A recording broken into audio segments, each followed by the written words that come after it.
ฮือพบปะศรัทธาญาติโยมอีป้ออีแม่พี่น้องคณะศรัทธาญาติโยมทั้งหลายทุกเจ้าของวันอาทิตย์ตั้งแต่เวลาตีสี่ถึง6 โมงเมื่อเจ้าทุกวันอาทิตย์ศรัทธาญาติโยมติดที่แล้วก็บ่ได้มาพบปะศรัทธาญาติโยมเพราะว่าตามภาพมีกิจที่วัดหนองเหียงวันนี้ตรงกับวันที่26 เดือนกุมภาพันธ์พศ2565เป็นวันอาทิตย์เดือน6ขึ้น7ค่ำแป๊บเดียวศรัทธาญาติโยมจะเป็นเดือน7เดือน8จะเข้าสู่รายการส่งการให้เหมาะศรัทธาญาติโยมเพื่อมื้อเสียเวลาอาตมาภาพขอขอบพระคุณอนุโมทนากับเจ้าของสถานีวิทยุขึ้นเพื่อการศึกษาศาสนาวัฒนธรรมวัดไฟหิน 104.50 อำเภอเมืองจังหวัดเชียงใหม่และสถานีวิทยุคณะสงฆ์ของอำเภอฝางพระวัดพระบาทอุดม FM 100.25 อำเภอฝางจังหวัดเชียงใหม่และสถานีวิทยุดินแดนถิ่นล้านนาบ้านลงวัว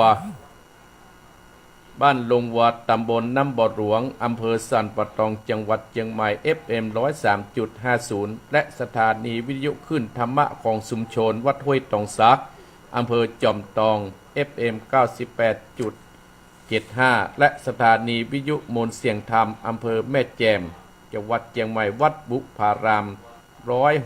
106.25 และสถานีวิทยุเด็ดเดลเรดิโอ 96.75 บ้านโจงทุ่งขวาวห้างหุ้นส่วนจำกัดอนุสรณ์เรดิโออำเภอเมืองปานจังหวัดลำปาง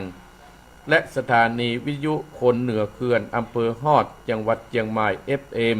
90.75 และสถานีวิทยุเพื่อการศึกษาพัฒนาอาชีพ FM 103.00 อำเภอเมืองจังหวัดลำปางโดยคุณอนุพงษ์ตาจินะและสถานีวิทยุวิทยาลัยเทคโนโลยีการจัดการกปภแม่เมาะจังหวัดลำปาง FM 90.50 ขออนุโมทนาสาธุโดยศรัทธาญาติโยมเอาและศรัทธาญาติโยมอาตมาภาพก็จักนำศรัทธาญาติโยมบรรดาพ่ออุ้ยแม่อุ้ยพ่อออกแม่ออกพี่น้องคณะศรัทธาญาติโยมหมู่เฮาตั้นทั้งหลายเข้าไปไหว้พระพุทธเจ้าเข้าไปไหว้พระธรรมเจ้าเสียก่อนเพื่อเป็นมงคลที่รับตีนนอนของคณะศรัทธาณบัดนี้เอาตื่นเนอตื่นได้แล้วเอาตั้งอกตั้งใจกับพระเนอกับหนึ่งกับสองกับสามอะระหังสัมมาสัมพุทโธภะคะวา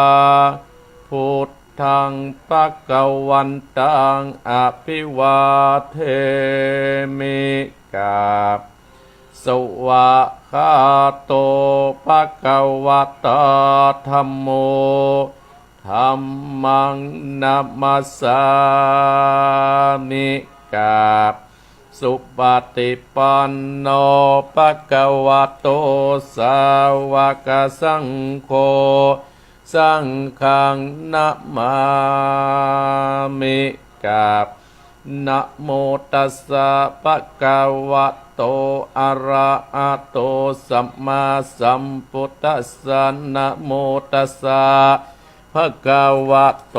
อะระหะโตสัมมาสัมพุทธัสสะนะโมตัสสะภะคะวะโต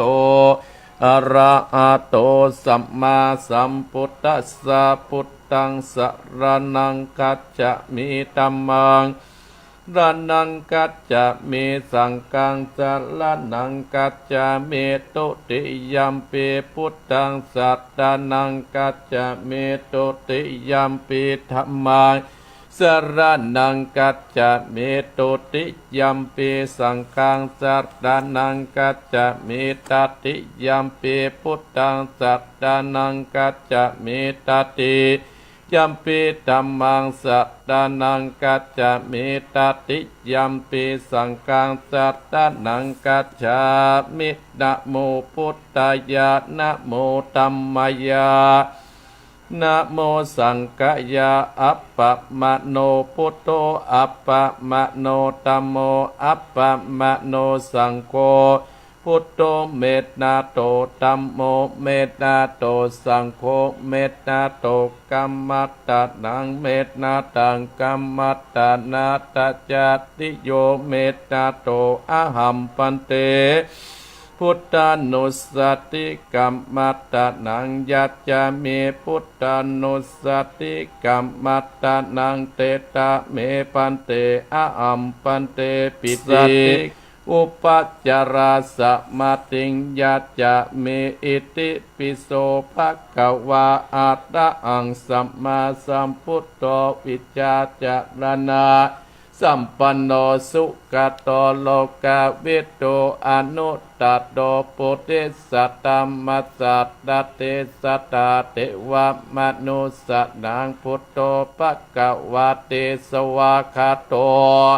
ภะคะวะตาธัมโมสันติติโกอาการิโกเออิปัจจิโกโอปัฏนายิโกปัจจัตตังเวทิตาโพวินโยเอติสุปฏิปันโน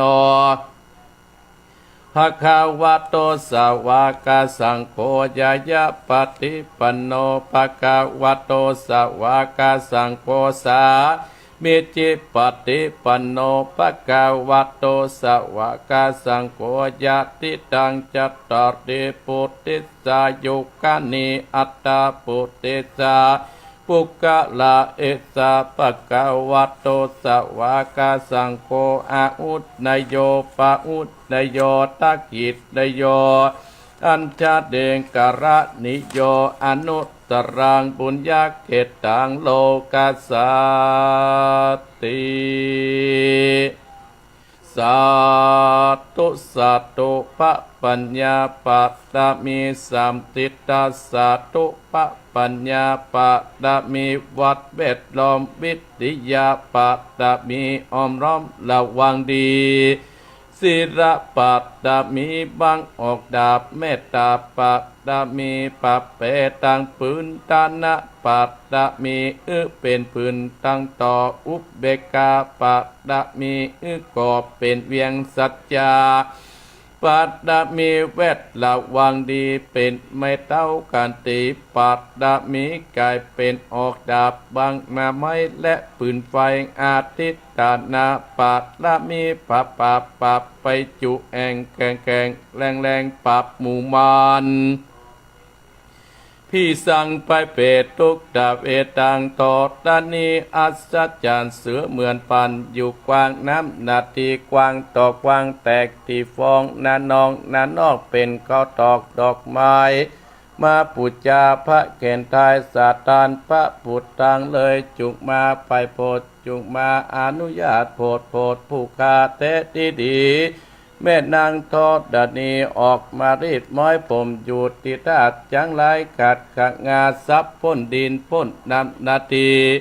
ลงพระภายก็อับตับเต้าปะยามานเอาอาปุนกวากับยกมือตุนหัวใส่กาผู้กานี้ชื่อว่าเป็นลูกศิษย์พระพุทธเจ้าตนมีบุญสมปันอันมากพระพุทธเจ้าจริงตั้งพระปัญญาปะตะมิไว้เก้าจานตั้งไว้ตั้งหน้าก็ได้เก้าจานตั้งไว้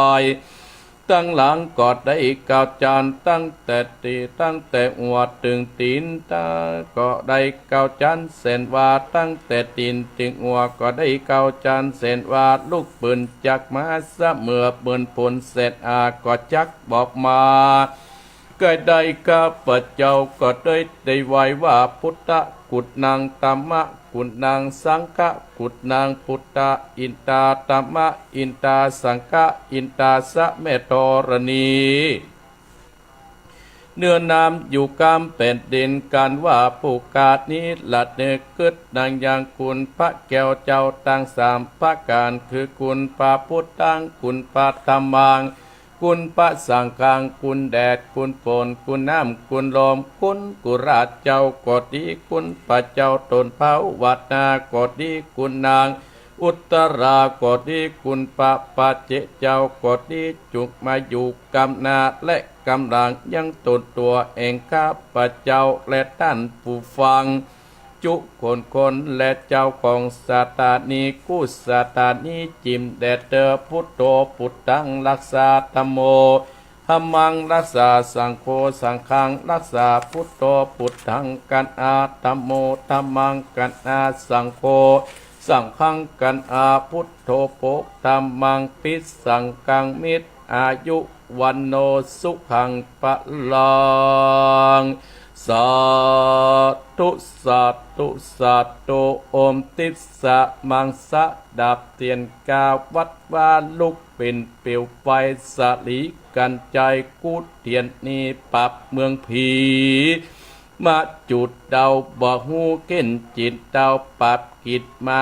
101ภาษากุกอบปรับได้ใต้ตื่นฟ้าเดือดหน้าแผ่นดินเก้าลิ้นกูก็เป็นน้ำเก้ากลางกูก็เป็นเม็ดน้ำใหญ่จักออกไปท่วมหัวผีตายไปเล่นกูก็เป็นดาบเทียนกาปรับไตพื้นปากูเที่ยงปากัวสร้างอมสหปัตโตมังสวะหายอมเป็ดจรามแผ่นดินดำไหววาดสายตาพิขาดกับละคนดีตูไว้ติดนี้อย่าเอาตัวหมู่ตั้นตั้งผีมารและผีเขนผียักษ์ผีเย็นอย่าได้มากายผียากลายจุงหนีไปตั้งกลุ่มปันยากลายอันต้องเตียวไปมาไพ่หนีไปสวะหายณเมตตาโมกะดุนาพุทธปานีทายินดียะอินโดสัพพสัตตูวินาศสันติอิติปิโสภะคะวะนะโมพุทธายาสาธุสาธุดุกะราเจ้าภัย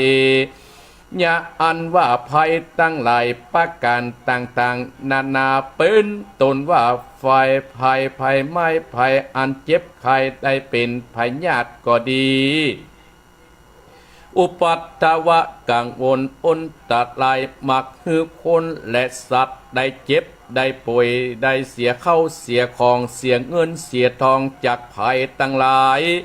บัดนี้ตนตัวเองข้าพเจ้าพระผู้วรธรรมมานาจักสุดละทอนคือกับศรัทธาท่านตั้งหลายผู้ฟังเจ้าของสถานีกู้คนนาขอเจ้าหอเจ้าเงินเจ้าบันเจ้าเมืองพร้อมด้วยญาติกาปิดน้องลูกหลานเหลนเต็นเตาจุคนจุงอยู่ได้สุขสบายเฮ้ยอยู่จุ่มเนื้อเย็นใจอย่าได้มีเพศและมีภัยอันตรายตั้งหลายอันใดๆอย่าได้มาไกลตั้งแต่นี้เป็นต้นไปขอตั้นตั้งหลายจูผู้จูคนและญาติกาพี่น้องตั้งหลายจุงมีโจกมีลาบมั่งมีตุ่นเตากันกูคนเตี้ยงแต่ดีๆเมตตัญจาสัพปะโรกัสสมิงมนาสัมภวเยอปติมานังพุตังอโตจติติยัญจาอสัมปทังอเวดังอสัพปตังติตัญจรังนิจิตโนวาจยัตโนวายาคัตตะเมโตเอตังสัตติงอาทิตยาปัมมะเมตตังวิอาตังอิตะมะโหติตินจาอนุปกรรมสิรวัตสัตเนนะสัมปันโนกาเมสุวินยังเคกังนะอิจาตุกัตตะสยังปุณะเรติติกัตตนิยะเมตังสุตังอโลคยาปัลลมาตาปาสันตุติปัตตนันตนังวิสสาปัตตมายตินิปานังปัลลบังสุขังเอาละศรัทธาญาติโยมอีพ่ออีแม่พี่น้องคณะศรัทธาท่านผู้ฟังทั้งหลายอัตมาภาพกอดนำศรัทธาได้สวดมนต์เพื่อเป็นมงคลติดรับติดดลติดตื่นของท่านทั้งหลายที่อยู่ที่กินติดล้านก็ดีกลางเตือนกลางหอกลางเงินก็ดีต่อไปเชิญท่านทั้งหลายแผ่เมตตา คือกับตัวเก่าคือเป็นมงคลกับตัวเก่าเนอว่าตามเนออะหังสุขิโตโหมิขอให้ข้าพเจ้ามีความสุขอะหังนิจตุโกโหมิขอให้ข้าพเจ้าปราศจากความทุกข์อะหังอะเวโรโหมิขอให้ข้าพเจ้าปราศจากเวรและภัยอะหังอัพพยาปโจโหมิขอให้ข้าพเจ้าปราศจากอุปสรรคและอันตรายทั้งปวงอะหังอะนิโกโหมิขอให้ข้าพเจ้าปราศจากความทุกข์กายและทุกข์ใจสุขีอัตตนังปฏิหารามิขอให้ข้าพเจ้ามีความสุขกายและสุขใจรักษาตนให้รอดพ้นจากทุกข์ไปทั้งหมดทั้งสิ้นเถิดสัพเพสัตตาอันว่าสัตว์ทั้งหลายที่เป็นเพื่อนทุกข์เกิดแก่เจ็บตายด้วยกันทั้งหมดทั้งสิ้นอเวราหุนตุจงเป็นสุขเถิดอย่าได้มีเวรก่อกันและกันเลยอัปปยาปัจจาหุนตุจงเป็นสุขเถิดอย่าได้พยาบาทและเบียดเบียนซึ่งกันและกันเลยอนีคาหุนตุจงเป็นสุขเถิดอย่าได้มีความทุกข์กายและทุกข์ใจเลยสุขีอัตตานังปฏิหะลันตุจงมีความสุขกายและสุขใจรักษาตนให้รอดพ้นจากทุกข์ไปทั้งหมดทั้งสิ้นเถิดท่านทั้งหลายที่ต้องทุกข์ขอให้พ้นจากทุกข์ท่านทั้งหลายที่ได้สุขแล้วขอได้สุขยิ่งขึ้นไปด้วยการทุกขั้นทุกคนด้วยเถิด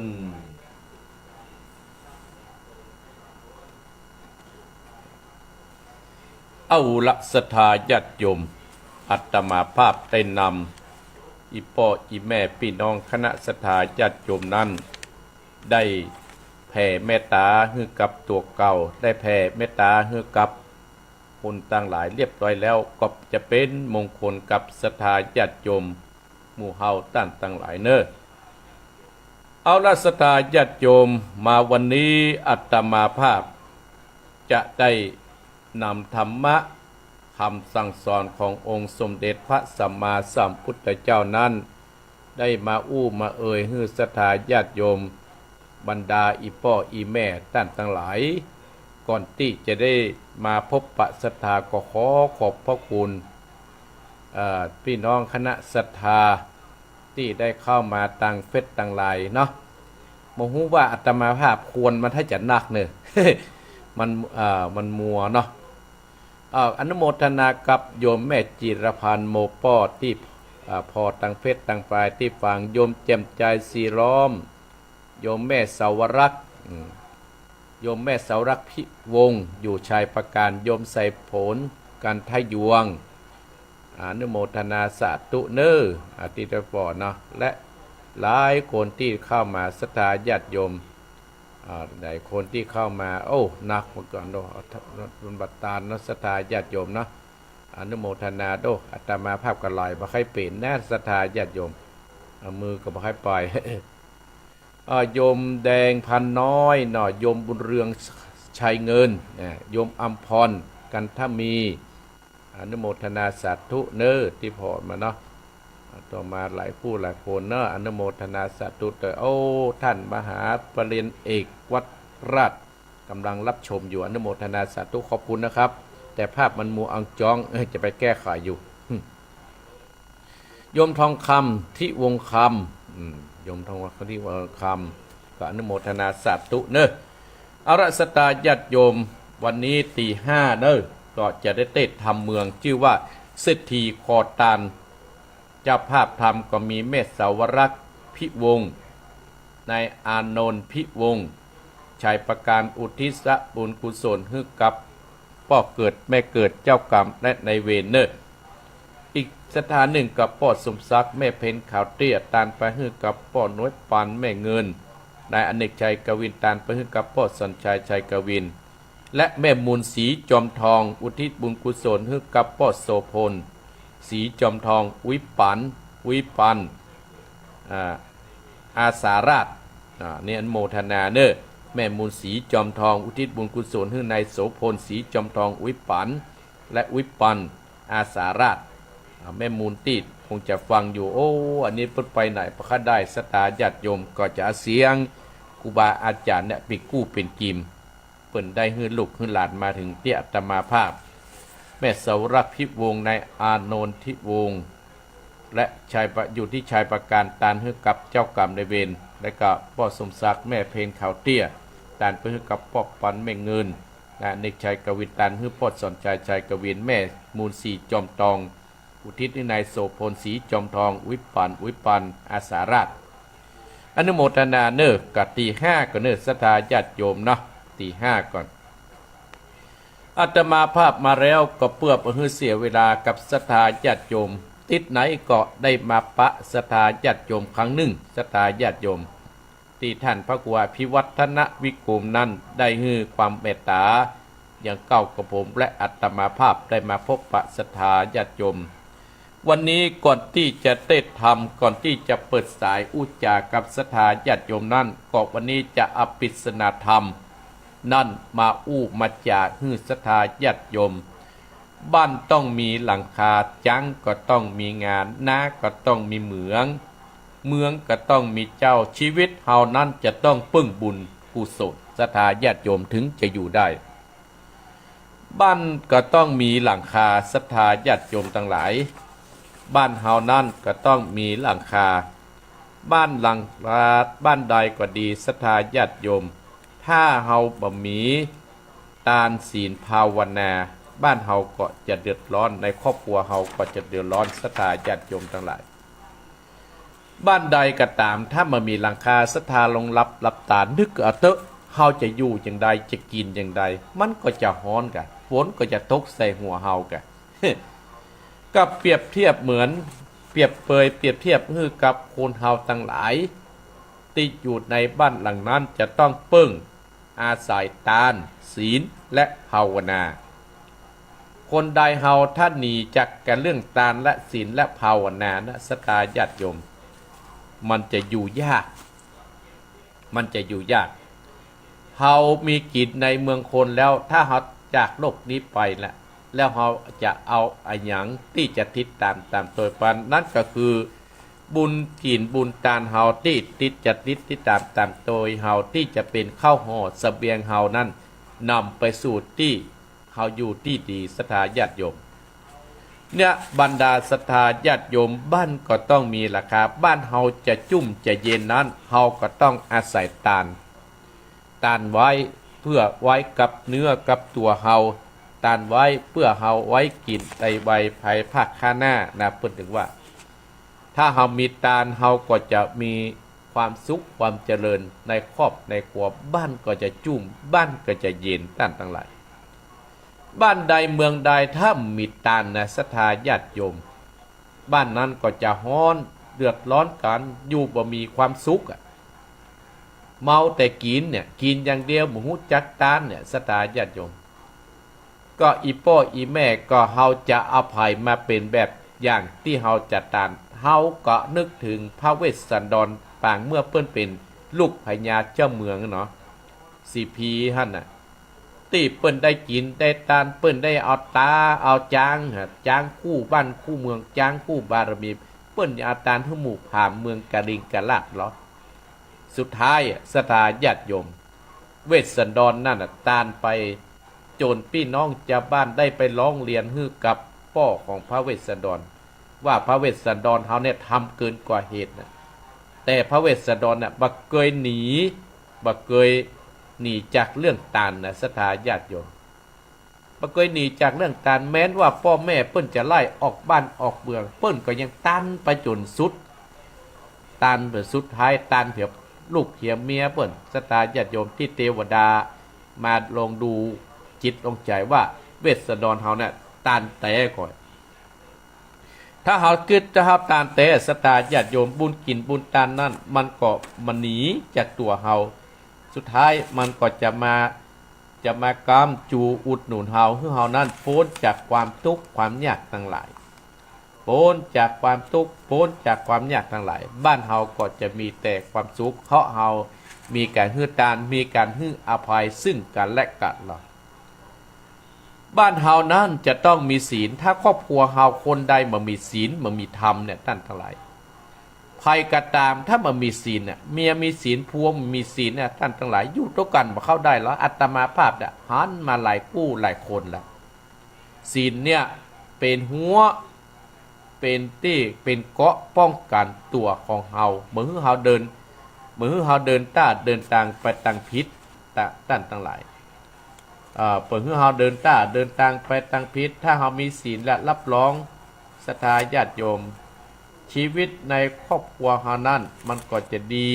มันก็จะประเดือดมันก็จะประร้อนผัวมีศีลเมียมีศีลลูกมีศีลบ้านก็จะจุ่มบ้านก็จะเย็นบ้านเมืองเฮาเดือดร้อนเนี่ยทุกวันนี้ก็เพราะอันเนี้ยศรัทธาญาติโยมเพราะหมู่เฮาท่านทั้งหลายเนี่ยคนเฮาทั้งหลายนะมันขาดศีลขาดธรรมและก็ภาวนาเพื่อการเรื่องจิตใจเป็นการย้อมจิตย้อมใจของเฮาศรัทธาญาติโยมเพราะฉะนั้นถ้าเฮาบ้านหลังใดถ้ามันมีทานมันมีศีลมันมีภาวนาเนี่ยท่านทั้งหลายบ้านนั้นก็จะเดือดร้อนกันอยู่ในก็จะมีความสุขกันเนี่ยอาตมาภาพถึงจะได้เอาปริศนาธรรมแบบที่ครูบาอาจารย์เจ่นปากเก่าเพราะว่าบ้านต้องมีหลังคาบ้านต้องมีหลังคาบ้านใดมามีหลังคาเนี่ยมันร้อนมันอยู่ประจุ่มมันเย็นก็เปรียบเทียบเหมือนบ้านในบ้านหลังมาคนในบ้านท่านน่ะจะต้องมีทานมีศีลมีภาวนาการทานเนี่ยท่านทั้งหลายเขาจะทานกับทานด้วยจิตเจตนาทานที่มันเป็นประโยชน์กับบ้านกับเมืองมันก็จะเป็นบุญเป็นกุศลกับเฮาญาติโยมทั้งหลายอีพ่ออีแม่ยังบ่พอทำมหามุลนิพพานสูตรท่านน่ะปู่เศรษฐีนะเพิ่นมีเงินมีทองเหมือนจะตายแต่ปู่เศรษฐีนั่นบ่มีศีลนะท่านทั้งหลายบ่เอาศีลเอาคนเฮาอย่าต้องมีทานมีศีลมีเฮาแน่มันถึงจะไปอยู่ด้วยกันจุ่มอยู่ด้วยกันเย็นก็ปู่เศรษฐีในธรรมมหามุนิตาตายปานอสตารับทุกเวทนาสุดท้ายก็ไปเข้ากำฝันลูกของเปิ้นท่านเนาะนางเอ้ยนางอีท่านน่ะสุดท้ายนางเอ้ยนางอีก็ไปเปิ้งไผกับเปิ้งพระพุทธเจ้าพันนี่พระพุทธเจ้าว่าได้น่ะสตาญาติโยมสุดท้ายก็ไปเปิ้งพุทธเจ้าก็เลยบอกกับเปิ้นว่าอยากให้พ่อแม่ของสู่เจ้าก็ไปตานธรรมเห็นเด้อเนี่ยมันก็หนีเรื่องทานเรื่องศีลบ่ได้ถ้ามีแต่ทานเฮามีศีลน่ะมันก็อยู่บ่ได้เมื่อเฮามีศีลและเฮาก็ต้องมีภาวนาเรื่องจิตใจสุดท้ายเปิ้นไปตามธรรมพ่อของเปิ้นแม่ของเปิ้นก็ได้เกิดเป็นเทวบุตรเทวดาเห็นเหรอเนี่ยเรื่องทานเนี่ยเป็นเรื่องใหญ่นะศรัทธาญาติโยมแล้วเฮามีศีลก็คือเป็นหัวเป็นเกราะป้องกันของเฮาเป็นเสื้อเกราะป้องกันเฮาภาวนาก็เป็นการย้อมจิตย้อมใจเตือนจิตเตือนใจครับมันเป็นประโยชน์เหรอเรื่องภาวนาถ้าอู้แบบว่าเฮาบ่ต้องขึ้นสวรรค์จันฟ้าเอาเฮาตัวเก่าเนี่ยศรัทธาญาติโยมถ้าเฮามันนั่งภาวนามันย้อมจิตย้อมใจเฮาถ้ามีเหตุการณ์เกิดกับเนื้อกับตัวเฮาเนี่ยมันตีนะท่านทั้งหลายเพราะเอาหูเท่าทันมันคนที่ขาดในการภาวนาเนี่ยศรัทธาญาติโยมเป็นการขาดในการย้อมจิตย้อมใจเนี่ยถ้ามีเรื่องมีราวเนี่ยโอ้ศรัทธาญาติโยมผูออกมาเหมือนเป็นยักษ์ไปเลยคนที่เปิ้นมันอบรมนะโอ้เป็นเทวดาอยู่แต่ถ้าคนเฮานั่นยังได้อบรมจิตใจถ้าโคตรมาแล้วเป็นยักษ์ทันทีพฤติกรรมโบราณเพื่อว่าถ้าขาหันยักษ์ก็พอเอาคนที่มันโคตรท่านเนี่ยอันนี้แต่มาภาพได้น้อมนำปริศนาธรรมว่าบ้านต้องมีหลังคาก็คือคนในบ้านในจองต้องมีทานมีศีลและมีภาวนาข้อที่สองจ้างก็ต้องมีงาตั้นตั้งหลายจ้างก็ต้องมีงากระเปรียบเปยเหมือนคนในบ้านในจองนั้นน่ะจะต้องมีความหูความหูนั่นคืออย่างเฮาเป็นพ่อคนเฮาเป็นแม่คนเฮาก็ต้องรู้เรื่องว่าการตานเฮาก็ต้องรู้เรื่องว่าเรื่องศีลเรื่องภาวนาแล้วเฮาจะได้เอาสอนลูกสอนหลานอย่างบรรดาศรัทธาบรรดาพ่ออุ้ยแม่อุ้ยพ่อออกแม่ออกขึ้นสีขาวของเฮาเนี่ยมีเป็นจ้างที่มีงาคือจ้างมีงาก็คือเปรียบเหมือนเทียบเหมือนคนเฮา เฮาจะต้องรู้เรื่องการตานเฮาจะต้องรู้เรื่องการกินการอยู่เนี่ยแต่ทั้งหลายบ้านหลังนั้นน่ะถ้ามีความรู้เนี่ยมันก็จะฮ้อนเนาะอย่างพ่อแม่ส่งลูกหลานตันเต้าไปหาความรู้เนี่ยว่าจ้างต้องมีงากระเปรียบเหมือนคนเฮานั่นเกิดมาแล้วจะต้องมีความหูตึงตังในหูตึงตังนอกแต่ทั้งหลายหูตึงตังเรื่องตังในและหูเรื่องตังนอกตังนอกนั่นคืออย่างกับเรื่องการบ้านการเมืองเนี่ยสตาญาติโยมการอยู่การกินนะเฮาจะอาจังไดการได้คืออย่างหูเรื่องวัดเรื่องวาหูเรื่องวัดนั้นจ้อยว่าจะทำบุญจะได้จะสร้างอย่างบ่เจ้าหูว่าเรื่องเพื่อเอาเพิ่นมาแตกแยกกันนะสตาญาติโยมบ่เจ้าว่าหูเรื่องประดาเอาเพิ่นแตกแยกคือเพิ่นพิษเพียงกันมีความสูงนะโอ้บ่จ้อยนะสตาญาติโยมบ่จ้อยละเพราะฉะนั้นบ้านหลังนั้นจะต้องมีความหูเปรียบเหมือนจ้างก็ต้องมีจ้างนะถ้ามีงานแล้วมันเตียวแบบสง่าผ่าเผยหรอกถ้าเรามีผู้นำเราก็ต้องมีความหูสตาญาติโยมจะต้องมีความหูเนี่ยข้อที่3นาก็ต้องมีเหมืองนาเฮาถ้าบ่มีน้ำเหมืองเนี่ยเข้าไปสู่นาเฮาจะปลูกข้าวจะได้เฮาจะต้องรอน้ำฝนอีกโอ้ปิดห้าว่ะฝนก็บ่ตกแฮะสตาญาติโยมพอเปรียบเทียบว่านาก็ต้องมีเหมืองนาเฮาเนี่ยมีเหมืองแล้วข้าวมันก็จะอุดมสมบูรณ์กันนะเปรียบเทียบเหมือนคนเฮาอย่างใดสตาญาติโยมบ้านหลังนั้นเนี่ยจะต้องมีจิตเมตตาเอื้อเผื่อแผ่ซึ่งคนใกล้กันศรัทธาญาติโยมจะหันตะก้อนนะบ้านเมืองเฮาเนาะที่มันบ่เดือดร้อนเพราะอย่างเพราะคนเฮาเนี่ยมีเมตตาพรหมวิหารตังสี่มีเมตตากรุณามุทิตาอุเบกขาคนเฮาสมัยตะก้อนนั้นเนาะอีพ่ออีแม่เฮาเอาแกงโซ่คือกันเหรอยื่นแกงคือกันแล้วประเดี๋ยวนี้ศรัทธาญาติโยมโอ้บ่ได้กินละบ่ได้กินละล้อมหัวสูงนี่ มือได้หันกันนะบ้านเฮาก็เรื่องกับบ่ค่าจุ่มค่าเย็นศรัทธาญาติเพราะฉะนั้นคนเฮาเนี่ยจะต้องมีเมตตาเอื้อเผื่อแผ่คนทั้งหลายศรัทธาญาติโยมทั้งหลายการที่เอื้อเผื่อแผ่เนี่ยทำให้บ้านจุ่มบ้านเย็นปัจจัยใดเปิ้นก็จะอวดจะอ้างโอ้อันนี้ว่านาก็ต้องเมืองก็ต้องมีเจ้าเมืองใดบ่มีเจ้าเนี่ยศรัทธาญาติโยมเมืองนั้นก็หาเจริญได้ยากบ้านก็ต้องมีครอบครัวต้องมีหัวหน้าครอบครัววัดก็ต้องมีเจ้าอาวาสบ้านก็ต้องมีพ่อหลวงตำบลก็ต้องมีกำนันเทศบาลก็ต้องมีนายกอำเภอก็ต้องมีนายอำเภอจังหวัดก็ต้องมีผู้ว่าต่างๆหลายเนี่ยคนเฮาเนี่ยบ้านต้องเมืองต้องมีเจ้าเมืองใดไร้เจ้านั้นน่ะศรัทธาญาติโยมเมืองนั้นก็หาความเจริญบ่ได้วัดใดไร้เจ้าอาวาสก็หาความเจริญในวัดในวาบ่ได้เนี่ยศรัทธาญาติโยมวัดใดก็ตามบ้านใดก็ตามเมื่อเฮานั้นบ้านก็ต้องมีเจ้าเมืองก็ต้องมีเจ้าวัดก็ต้องมีเจ้านี่นะเป็นเจ้าเมืองเปิ้นเมืองไหนก็ตามเปิ้นมีเจ้าเมืองคนเดียวแต่ศรัทธาญาติโยมวัดใดถ้ามีเจ้าวาด2 โตนี่นะวัดนั้นก็ถึงบ่เจริญบ้านใดถ้ามีพ่อหลวง2 คนก็ถึงบ่เจริญศรัทธาญาติโยมอันเนี้ยอาตมาภาพว่าเมืองก็ต้องมีเจ้านั้นก็จะปกครองบ้านปกครองเมืองก็ต้องอยู่ในทานศีลภาวนาต้องอยู่ในพรหมวิหารตังสี่เมตตากรุณามุทิตาอุเบกขาเมื่อเฮาเกิดมาแล้วศรัทธาญาติโยมชีวิตของเฮานั้นก็ต้องเพิ่งบุญคนเฮาหนีจากบุญบ่ได้บุญนั้นน่ะก็จะมากามจูและอุดหนุนเฮานั้นขึ้นไปสู่ไปในภายภาคหน้า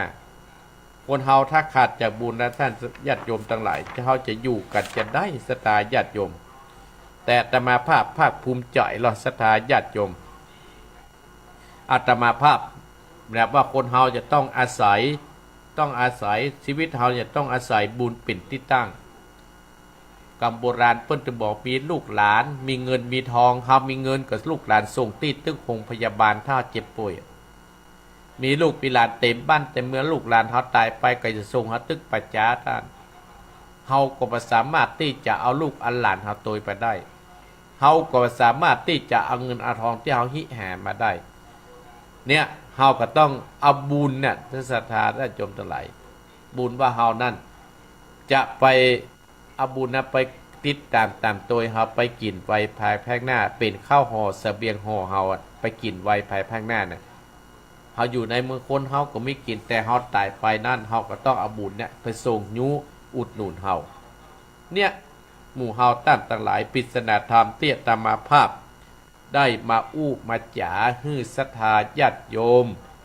บรรดาอีพ่ออีแม่พี่น้องคณะศรัทธาหมู่เฮาตั้งหลายก็คือปริศนาธรรม5ประการบ้านก็ต้องมีหลังคาจังก็ต้องมีงานนะก็ต้องมีเหมืองก็ต้องมีเจ้าชีวิตเฮานั้นจะต้องเปิ้งบุญเปิ้งกุศลศรัทธาญาติโยมก็ถ้าเฮาว่าเปิ้งบุญเปิ้งกุศลแล้วเฮาจะเอาหยังไปทางหน้าโอ้ขอบคุณอนุโมทนาแม่หลวงปัญญาเนอท่านอาจารย์ตะวันที่เข้ามาพอ อนุโมทนาสาธุโดยเนอะวิหารแล้วก็ท่านอาจารย์ตะวันโอ้ศรัทธาญาติโยมวันนี้เป็นวันติดศรัทธาญาติโยม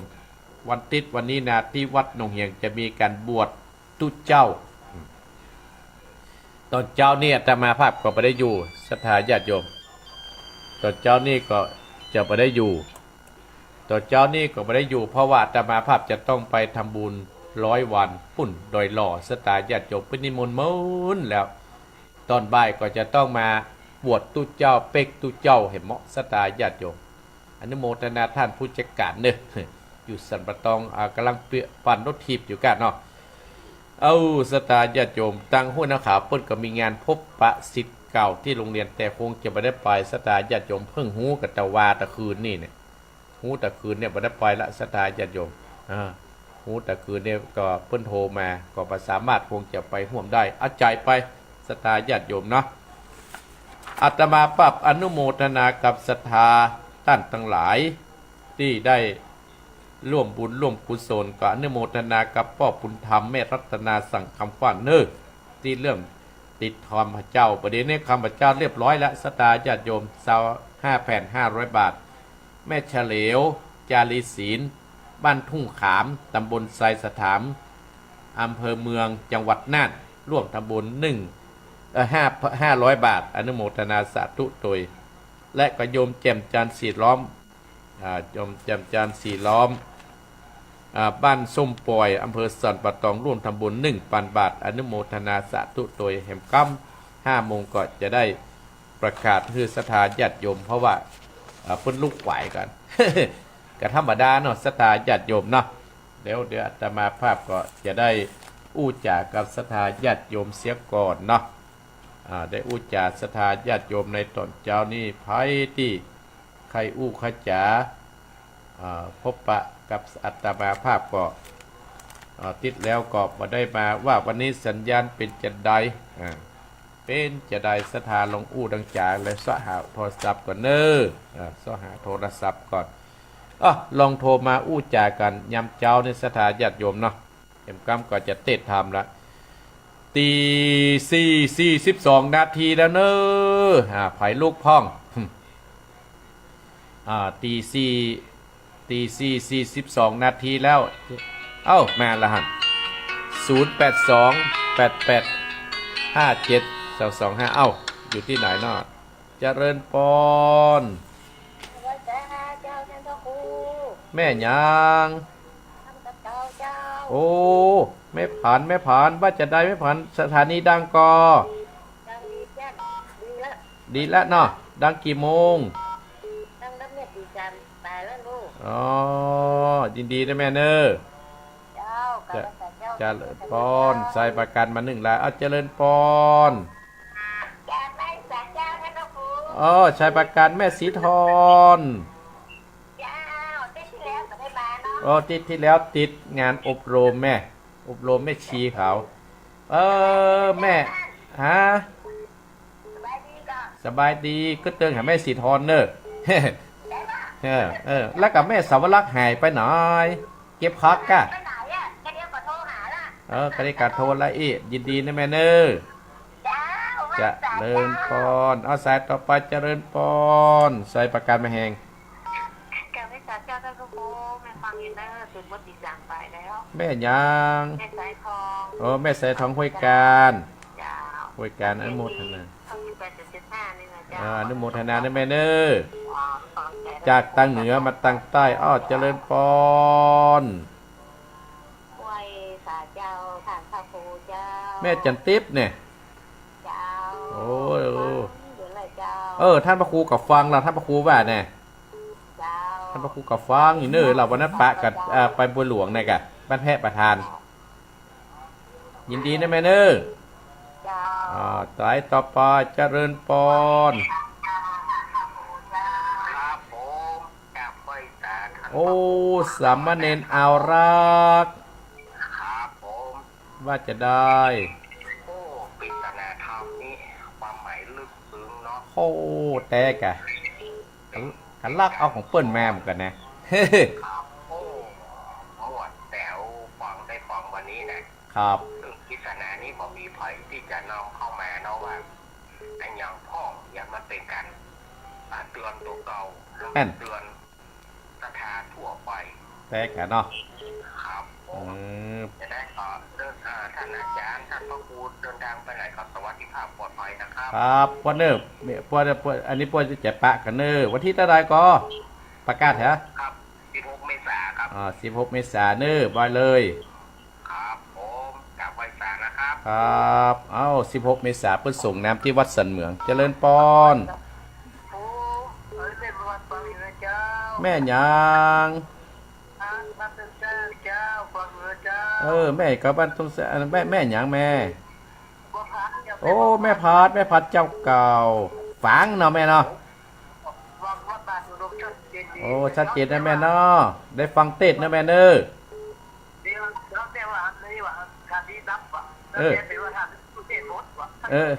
ถ้ายินดีนะแม่เนอแม่พัดเจริญพรแม่พัดฝังอันนี้ก็ใจบุญช่วยเหลือวัดดงเห็นตลอดเจริญพรเจ้าค่ะแม่เจ้าท่านพระครูแม่ยังพรสิเตี้ยพระนองหลับปุณเลิกได้ไว้พระโดยท่านพระครูแต่เจ้ามาแล้วเด้อเจ้ายินดีนะแม่เนอได้ฟังธรรมต่อเด้อเจ้าเจริญเจริญพรสาธุเจ้าเจริญพรสายต่อไปเจริญพรไปสาเจ้าได้ฟังธรรมทุกคนแล้วแม่จะรุนกันเนี่ยโอ้แม่ก็สบายดีก็น่าจะบรรเทาทุกข์นะโมธรรมดาอัตมาภาพยังอีดยังอีดแม่ในการวันนี้ก็บ่ได้อยู่คือเปิ้นเนี่ยเจริญพรนะแม่เนอจะเริญพรแม่จรุนเจียงมาจากทางปุ้นใต้มาทางเหนือทางกลางเจริญพรเวียงป้าแม่ยังแม่ชีว่าจะได้แม่ว่าโทรศัพท์ได้แม่เนาะบุญรักษาแม่เนออยู่กับกุมวัดกุมบากุมศาสนาไปนะแม่เนอบุญรักษาแม่เนอจะเลินปอนแม่ชีกันธนีจะเลินปอนแม่น้อยว่าจะได้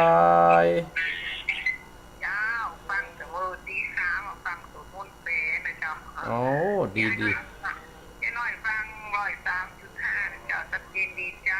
บุญรักษาแม่น้อยเนอแม่น้อยกัดนัดเจริญพรเจริญพรแม่ยังแจ้งตัวก่อนแม่สายพินกันนะจ๊ะประตูซ่าน้ำเมืองปานน้ำปานอีแม่เมินแล้วมาแม่จอยให้อัตมาฟังกำลังใจกันคำว่าฟังอยู่นะเจ้าละแต่หม่ำเล็กโทบางข้างก็โทมตันบางข้างก็มาตัดกับไอ้น้อยกะอีแม่ไอ้น้อยแม่สายพิน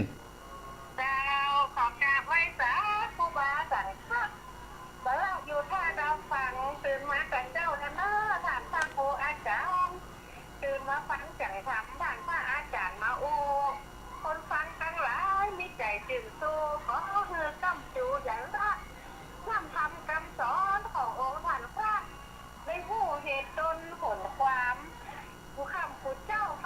ประจำถ้าว่าโทรกันก็โทรตึงวันนะเจ้า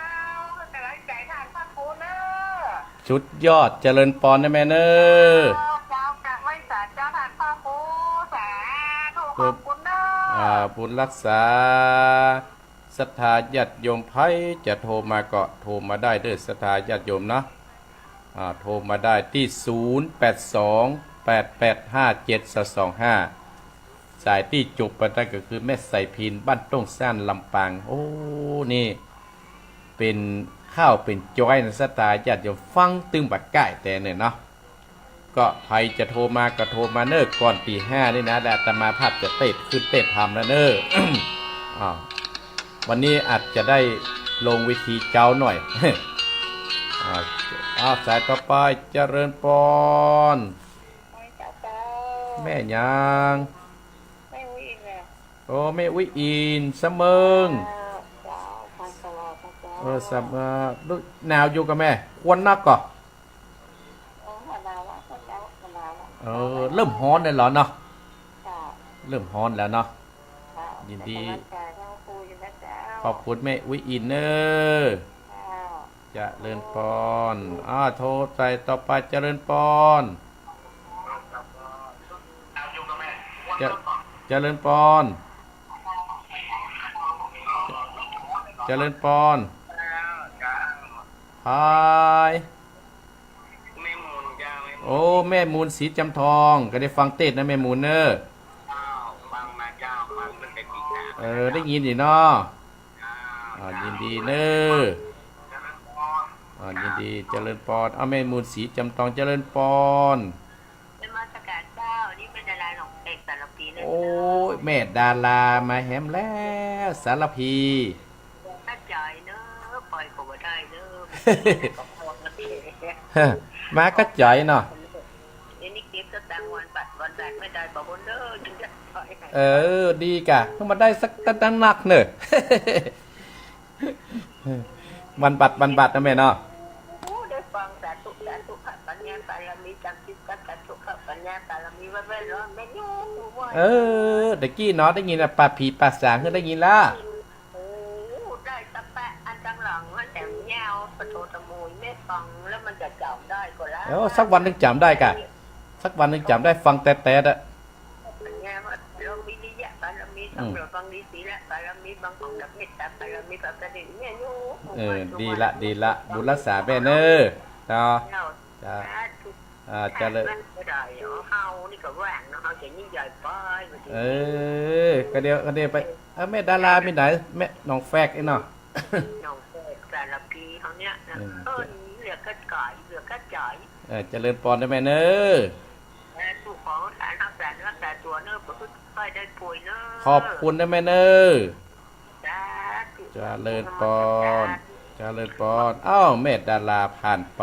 ใครจะโทรป่ะมาทุกทิศทุกทางเนาะก็มีแม่ผันชัยประกันท่ามตับเต่าสถาญาติโยมติดตามตัวฟังเนี่ยแม่สีทรชัยประการแม่สายทองห้วยการแม่จันทิพย์เชียงใหม่วันนั้นพระท่านพระครู ท่านพระครูวัดกิจการามเนี่ยแม่ท่านพระครูกำลังฟังอยู่สำเร็จเอารักวันที่16เมษายนเนี่ยเจียนพี่เจียนน้องนะแม่พัดฝังอันนี้กับแม่สุกแก้วศรีลาพรแล้วก็แม่จรูนเจียงใหม่แม่ชีกันธนีอยู่เวียงป่าเป้าแม่น้อยกัดดัดหลับปุนแม่ใส่พินจังหวัดลำปางและก็แม่วิอินเสมิงแม่มูลศรีจอมทองแม่ดาราสารพีสุดท้ายในสถาญาติโยมวันนี้อาตมาภาพก็ไม่ได้อยู่ในสถาญาติโยมหลังจากออกรายการแล้วก็กวาดขี้โกบบิณฑบาตเรียบร้อยก็จะไปทำบุญ100 วันโดยหล่อพุทธสถาญาติโยมเพื่อนิมนต์ละสถาญาติโยมถ่ายหูโทรมาโทรกับโทรอาตมาภาพกำลังจะกลับทำเจริญปอนแม่ยังโอ้แม่ดงดีโอ้เมินแล้วเนี่ยมาได้ยินเนี่ยจำต้องพี่น้องจำต้องนึกบอกฟังกันแล้ว จ้ะ แม่ดวงดีสบายดีเนาะ จ้ะสบายดีมันจีบข้าวไปเลย ไปเป็นหยังฟังทำได้หายละติกี้อ่ะได้ยินละ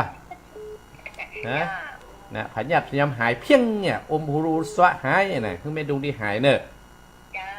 บุญรักษาแม่เนอะ แล้วก็อัน ยัง แม่เนี่ยแบบไม่ได้ป่าไม่จาน เออ มันไก่นะครับมันไก่ไปได้เนาะ ถ้าปากก็อู้กันเนอะ เจ้า รักษาแม่ดวงดีเนอะ เจ้า จะเริญปอนซ้ายต่อไปเจริญปอน พ่อครู แม่ยัง พวกเลยเจ้า แม่บัวเขียวว่าจะได้หนาวก็ ก็ตอนนี้นอนอยู่เจ้า หนาวอยู่เนาะ เอาปลาติดเจ้าแล้วหลับแล้วครู อืม เลยกัน บาดไหวตัวแล้วเนาะวันนี้ไปห้อยก็ไปห้อยหรือว่าไปอยู่บ้าน ที่บ้านอันนั้นตอนหลังจะอยู่ในยามมันมีน้อยตามมาเปิดเรือเจ้า บุญรักษาแม่เนอะ เจ้าเจ้าเอาบูชามาแล้ว ได้กับแม่ถ้าว่างเนอะ จ้า บุญรักษาแม่บัวเขียวอยู่บนดอยห้วยสมป่วยเว้ย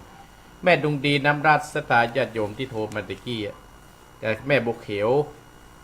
โดยห้วยสมป่วยอาตมาภาพเคยไปละ2 เตือ3 เตือละโดยห้วยสมป่วยก็ม่วนดีอาจารย์จุ่มเย็นเอาละเนอะสตาญาติโยมอาจารย์เนอะจะเต้ทำแล้วนะสตาญาติโยมสหาเจ้าภาพทำก่อนชอบหาเจ้าภาพทำหลังจากทำจบก็โทรมาแหมรอบเนอะเอาเป็นรอบไปกันเนาะไอคนที่โทรแล้วก็บ่ต้องโทรเปลี่ยนคนที่ปึ้มได้โทรปัตตัน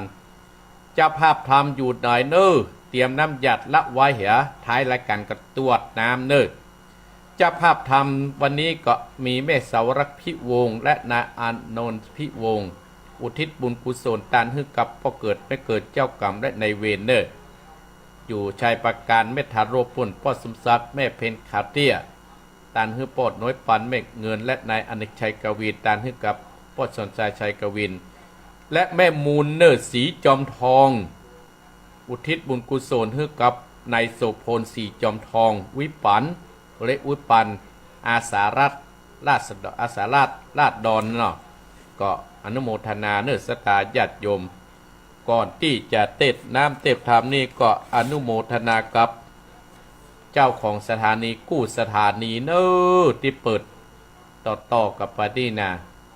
ก่อนอนุโมทนากับพ่อบุญธรรมแม่รัตนาสั่งคำพันบริจาค500 บาทเนื้อติดทองแม่เสลียวบ้านทุ่งขามตำบลทรายชะทันอำเภอเมืองจังหวัดน่านเนออนุโมทนาสาธุโดยแล้วก็มีนาแหมมีนาแหมบัญชีมา แล้วก็พี่น้องตังบ้านเหล่ายาวเนอพี่น้องตังบ้านเหล่ายาวบ้านหงนายกำพลนางจันทิพย์ทิศลาด100 บาทนายสาครนางนงรักพงตุ้ย100 บาทนายลุ่งไพนางไพบูลจิตฤาษี100 บาทป้อทองคำแม่อัมพรอิทธิยาครอบครัว100 บาทนายอุดนางสายนางสายกับจีโนเปง100 บาทป้อแก้วแม่นงรักพี่ทองจา100 บาทนายปิยพงษ์นางจิตรัตดากันทายะ100 บาทนายจิตรกรนางสาวรัตยาพี่ทองจา100 บาทแม่โบเรวนางรัตดาวงเติง100 บาทแม่แสงดีแม่แสงดาจอมธรรมจอมทานบ้านเหล่ายาว500 บาทโยมแจ่มจันทร์สีล้อมบ้านส้มปล่อย 1,000 บาทอนุโมทนาและพ่อบุญธรรมแม่รัตนาสั่งคำพัน500 บาทเนออนุโมทนาสาธุโดยเนาะขอบคุณเนอกระติดทองเรียบร้อยก็จะตัน9 เป่งบุญศรัทธาญาติโยมตัน9 เป่งก่อนติดทองเรียบร้อยก็ปิดรับสมัครละศรัทธาญาติโยมขอบคุณอนุโมทนาเนอบุญใดกุศลใดอีพ่ออีแม่พี่น้องคณะศรัทธาพี่น้องต่างฝ่างตัวเนอแม่บัวพันแม่บัวพัดแม่จงดีหลายผู้หลายคนที่ให้หอมมาแม่ชาวรักเขาอนุโมทนาแม่สีทรเขาที่หอมมาอนุโมทนาสาธุเนอเอาละเนอเจ้าภาพทำเนอ เจ้าภาพทำวันนี้ทำชื่อว่าเศรษฐีขอตานศรัทธาญาติโยมเศรษฐีขอตานจะเป็นจะได้นั่นก็เจิญพี่น้องคณะศรัทธาญาติโยมบรรดาพ่ออุ้ยแม่อุ้ยพ่อออกแม่ออกพี่น้องคณะศรัทธาญาติโยมท่านผู้ฟังทั้งหลายที่เปิดเครื่องวิทยุรับฟังอยู่ตามบ้านตามจองเนออนุโมทนาสาธุโดยเอาละติดทำเรียบร้อยแล้วก็จะได้ขอบคุณทางสถานีกำหนึ่งเนาะสถาญาติโยมเอาเนอตั้งอกตั้งใจเจ้าภาพฟังธรรมเนอไหวเนอชื่อว่าเศรษฐีขอตานเนอเศรษฐีขอตานมันจะเป็นจะได้ก็ตั้งอกตั้งใจได้สดับรับฟังนำธรรมคำสอนณบัดนี้เนอนะโม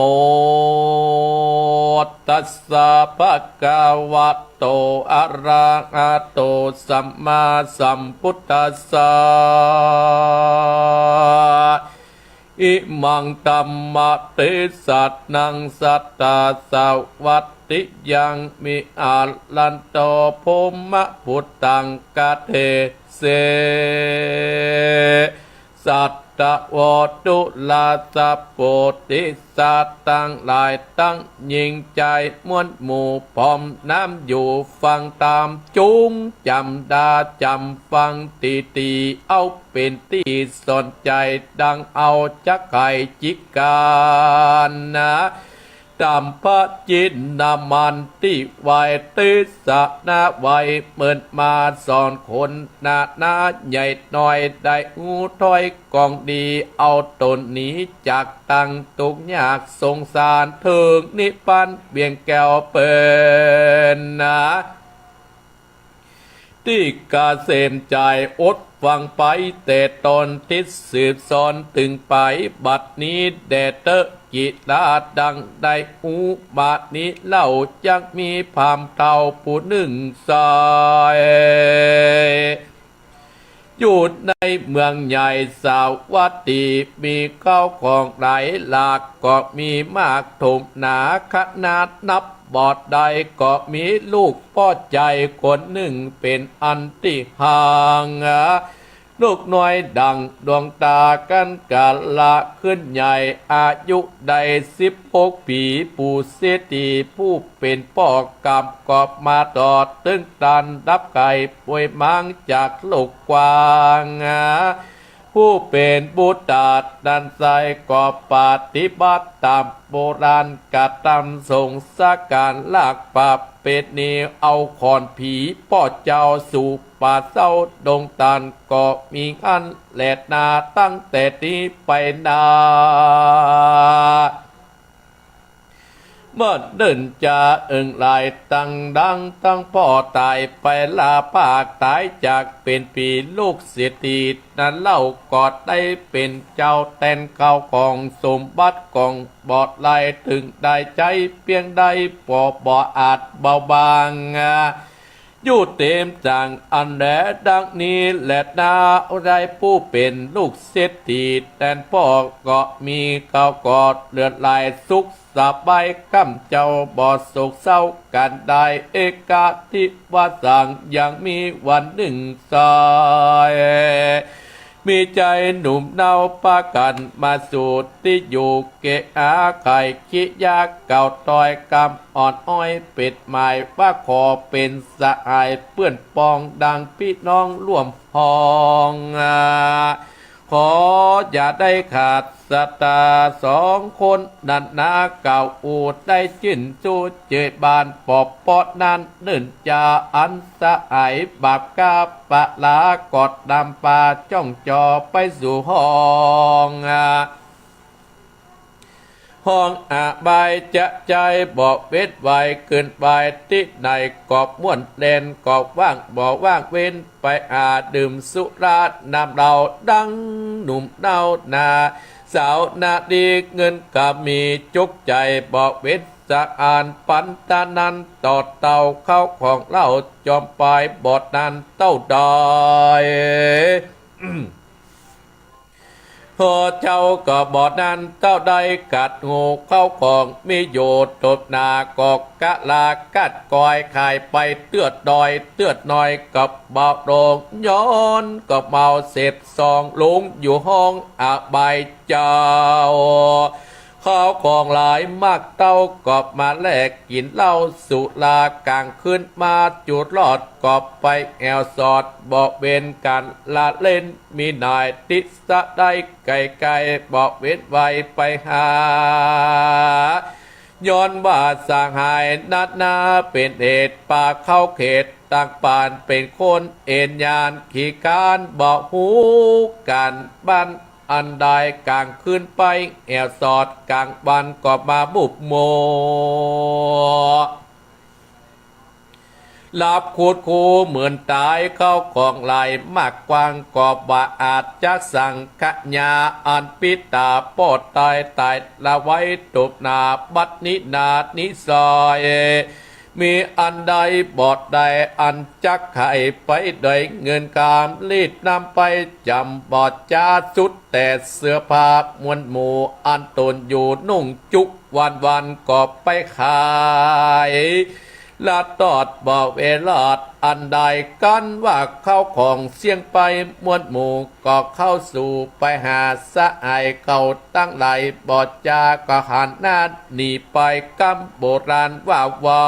ยตั้งแต่ได้ดื่มตียำเอาเป็นดีไหลหลากสหายโฮม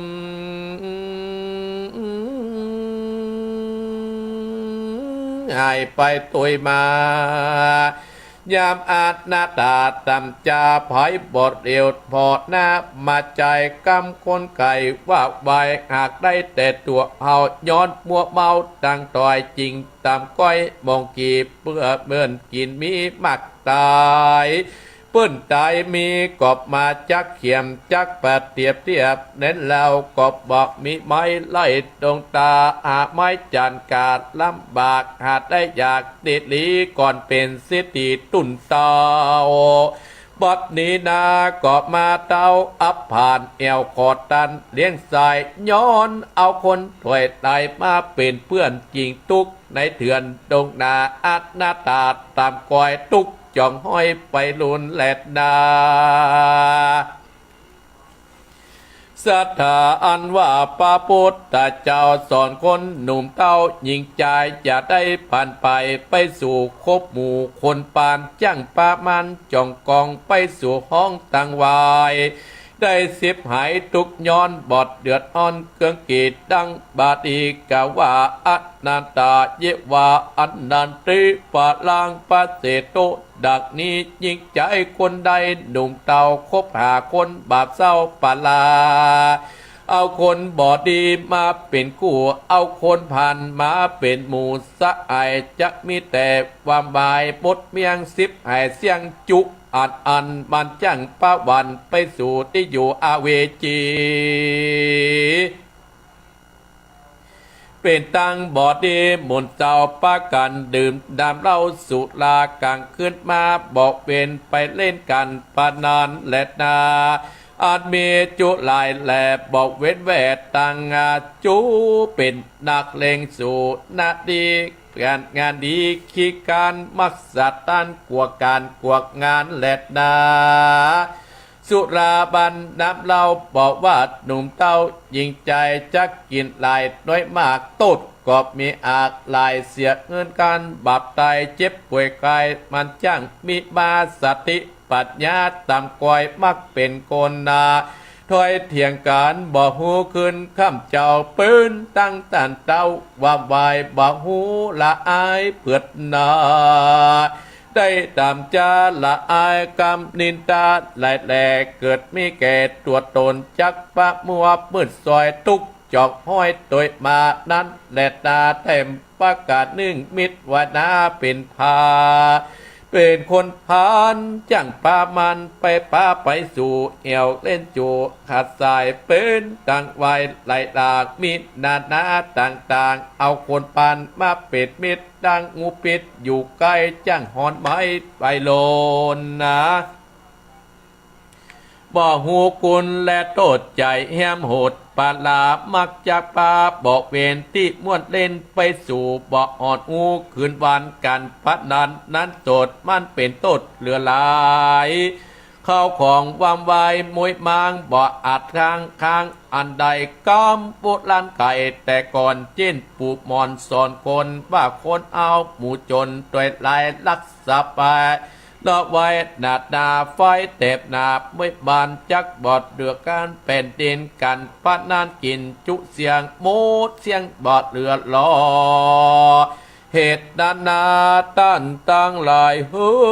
ยอย่าได้ไปสู่คนปาลาและนาการคบหาดบัณฑิตนักปราชญ์อาจารย์สุโขอเวสัมพุเดสาอังโคดดักนี้การคบบัณฑิตนักปราชญ์ผู้สลัดเมตติกองตีมักเตาขอท่านเจ้าเก่าสอนปานหือได้โหตั้งบ่อสุภาพเด็กเวนกองอันใดเตียวตายปาดติบาดก็เหตุตามปลายเที่ยงสมไปไฟอ้อยใดจิ้นจอยเจอบ้านนั้นและตาแถมประกาศหนึ่งจอยตั้งหมุดไม่วางวายคนยิงใจกีการบ่เอาทานเอ็นเยากัดตามการบอดแดวสั่งว่างแก้วกลางโอนการของตนมากน้อยบ่ไฟอ้อยโตตามวักโปรกรรมกะอางมีต่างๆนานามักอ้างว่าเจ้าอยู่บัณฑิตนักปราชญ์กล่าวจีคนดักนิดนาใจยิงมีสมบัติมากเหลือแต่ก่อนเจนปูมอนปิดตาย่อมกัดดาเมื่อซอยตุกจอกห้อยไปโลนนาส่วนคนตะกุนกันอยากทุกข์ลำบากเครื่องขี่บ่มีกันตีตั้งมันกัดยันตั้งการย่อมทุกข์ผ่านว่าเก่าการอ่อนเล่ากะนาเป็นดังคนอาจหน้าตากันอยากโอดาสากกัดตามการบอดทุกพันดังเก่าจุนตุ้นเตามันเต้าส่วนอันว่ามักมีแต่ก่อนกบบัดละอ่อนอุตสาสับมีมากเตาบ่อาจเอาดานาดังเตสานานิซอยกองตายลอยก็มีเป็นกองดีมักเตาตอนดาสุนการอันนี้แต่จำไปเอาไปใจกับตนกับตัวเอาเป็นขัวไก่หลอดเวียงแกยอดเนตรละปานมันกินตันอย่าประมาทกองตามปืนต่างดำไปสู่ได้อยู่เจยบ้านสุขสำราญข้ามเจ้าอย่าสุขเศร้ากันดอยการได้ก็ดีกันว่าตายละปากหนีจากเมืองคอนย่อมเอาตนไปเกิดที่ประเสริฐมุลสัทธาตั้งหลายท่านจะภาพจุคนนาอันหมายมีท่านจะภาพนั้นก็หมายมีเมษเสาวรักพิวงในอนอนพิวงใสอยู่ใช้ประการอุทิศบุญกุศลกับเจ้ากรรมในเวรพ่อเกิดแม่เกิดพ่อสมศักดิ์แม่เพนนาข้าเตี้ยตันไปหายังปดหน่วยปันแม่เงินและนายอเนกใช้กวินตันไปหายังปอดสนใจกวินและแม่มุนสีจอบตองอุทิศบุญกุศลนะไปหายังในโสพลสีจำตองวิปันและอาคาราชคู่คนและนาตลอดถึงศรัทธาตั้งหลายผู้ฟังกูคนฮืออายยังโลภัยประหยัดนาอย่าได้มาไกลอินทรีย์ตั้งหลายคือมีอายุเที่ยงเตาวันนาเราโสปาตั้งหลายจะภาพผู้ฟังผาตนาใครได้อันดอยส่วมไฟอันใดบอดนีไก่จากตามของโสคู่กามดังไฟเอื้อจิตยังใจหนุ่มเต้าเดเตอนิติต่างคิดยาอันเก่าอย่างสิทธิกอดตานกอบบังคมสมเลสเดช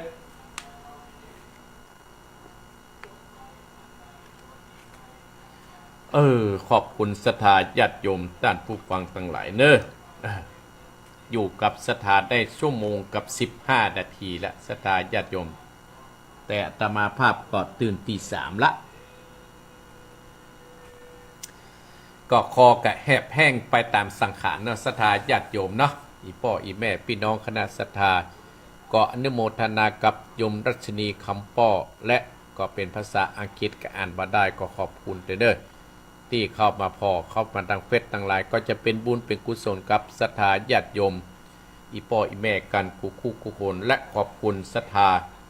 ท่านผู้ฟังแม่เขียวแม่เขียวอยู่ลีหลังอำเภอตื่นแล้วกะแต่ตื่นก็โทรเข้ามาหนึ่งกำนะเนาะศรัทธาญาติโยมเนาะแต่ประเดี๋ยวฟังโทรเตื้ออาตมาภาพจะได้สรุปเนื้อเรื่องเนื้อธรรมคือกับศรัทธาญาติโยมได้สดับรับฟังเสียก่อนธรรมที่เทศไปจบตะกี้ในชื่อว่าเศรษฐีขอทานศรัทธาญาติโยมเศรษฐีขอทานคำว่าเศรษฐีและไปขอทานได้จะได้ศรัทธาญาติโยมธรรมเรื่องนี้เป็นธรรมเศรษฐีขอทานโดยเรียบเรียงโดยญาณสัมปันโนศรัทธาญาติโยมเป็นธรรมเก่ามาเมินละอ่านพอจะประหารแล้วเนื้อเรื่องมันก็มีอยู่ว่าก็มีองค์สมเด็จพระสัมมาสัมพุทธเจ้าของเฮานั้นได้ได้เทศนาสอนคนตั้งหลายเพื่อหูจักกองดีเอาตนหนีออกจากกองทุกข์ยากสงสารเพื่อฮือเฮานั้นไปถึงเวียงแก้วเนรปานเป็นที่เกษมใสของผู้คนท่านทั้งหลายเปิ้นก็ได้ตัดเทศนาว่ายังมีป้อพามเท่าคนหนึ่งอยู่ในเมืองสาวัตถีปุ้นก็ได้มีเข้าของมากนักได้มีเข้าของนักศรัทธาญาติโยมได้มีเข้าของนักหนาปาปั้นนักขนาดก็ธรรมดาศรัทธาญาติโยมบรรดาพ่ออุ้ยแม่อุ้ยปู่เศรษฐีนี่เปิ้นก็มีลูกพ่อใจคนหนึ่งพ่อเศรษฐีเปิ้นก็สอนลูกใจเปิ้นสอนลูกเปิ้นว่าพ่อนี่นะมีทรัพย์สมบัติอย่างอีนะให้ลูกนะรักษาวงศาตระกูลเฮาไว้เน้ออย่าไปได้ถ้าอีพ่อตายไปก็ดีก็ให้รักษาสิ่งของนี้ไว้ลูกเนี่ยกิน10 จัด20 จัดตึงบ่เสี่ยงถ้าหูจักรักษาและหูจักกินหูจักใจหูจักตานรับรองว่าตึงบ่เสี่ยงหรอกแก่อนิจจาวัฏสังขาราศรัทธาญาติโยมบรรดาพ่ออุ้ยแม่อุ้ยพ่อออกแม่ออกพี่น้องคณะศรัทธาญาติโยมทั้งหลายท่านผู้ฟังเปิ้นถึงว่าคนเฮานั่นน่ะที่อาตมาภาพจังเทศฮือศรัทธาฟังว่าจลาธรรมมหิเนี่ยจลังอนัตติโตเนี่ยเราตึงหนีความแก่ประพ้นสักคนแม้แต่องค์สมเด็จพระสัมมาสัมพุทธเจ้าเฮาเนี่ยก็ตึงหนีประพ้นจะเอาคนอย่างธรรมดาสามัญของหมู่เฮาตั้งหลายก็ตึงหนีประพ้นบางคนที่เปิ้นหลงเชื่อเมื่อเอามีเงินมีทองก็ไปซีดอันนี้พ่องให้มันหนุ่มขึ้นมาไปดึงหั่นดึงนี่ให้มันดีขึ้นมามันก็อยู่บ่ได้แต่อยู่ตามสังขารตามธรรมชาติของสังขารของเฮาเนี่ยชราธรรมโหมชราอนัตติโตเรามีความแก่เป็นธรรมดาพยาธิธรรมมหิพยาทิงอนัตติโตเรามีความเจ็บไข้เป็นธรรมดาเนี่ยเราจะล่วงพ้นความเจ็บไข้ไปบ่ได้เนี่ยมรณะธรรมโมหิมรณังอนัตติโตเรามีความตายเป็นธรรมดาเราจะถึงล่วงพ้นตายไปได้เนี่ยผู้เศรษฐีที่เป็นพ่อของคนอ่อนคนนี้เนี่ยผู้เศรษฐีไม่มีลูกละตายละลูกละเต้าศรัทธาญาติโยมก่อนจะตายผู้เศรษฐีนี่เปิ้นก็ฮ้องลูกมาว่าน้อยเฮ้ยพ่อก็อยู่กับลูกมาได้แล้วพ่อก็จะต้องจากลูกไปก็ให้ลูกรักษาสมบัติที่พ่อให้แห่มานี่เน้อเฮ้ยลูกนี่นะมันลูกนี่นะให้มันดูแลทรัพย์สมบัติอันใดที่มันลุกมันปังไปกับลูกก็ให้รักษาเนี่ยท่านทั้งหลายลูกจะไปคบคนอันตพาลเนอลูกต้องคบบัณฑิตเข้าหาศีลหาธรรมอย่างเตี้ยตมาภาพว่าบ้านก็ต้องมีหลังคาเนี่ยสตาญาติโยมทั้งหลายที่ธรรมะตะกี้คนเฮาถ้าห่างจากการทานถ้าห่างจากศีลถ้าห่างจากภาวนานะสตาญาติโยม ก็จะอยู่จะมีความทุกข์ก็จะเดือดร้อนแล้วเนี่ยศรัทธาญาติโยมพ่อของเปิ้นก็ได้สอนว่าโอ้มันเป็นบุญนะที่เฮาเนี่ยได้เป็นเกิดมาเป็นคนที่เฮาได้เกิดมาเป็นคนก็เป็นบุญละการที่เฮาได้เกิดมาพบพระศาสนาเนี่ย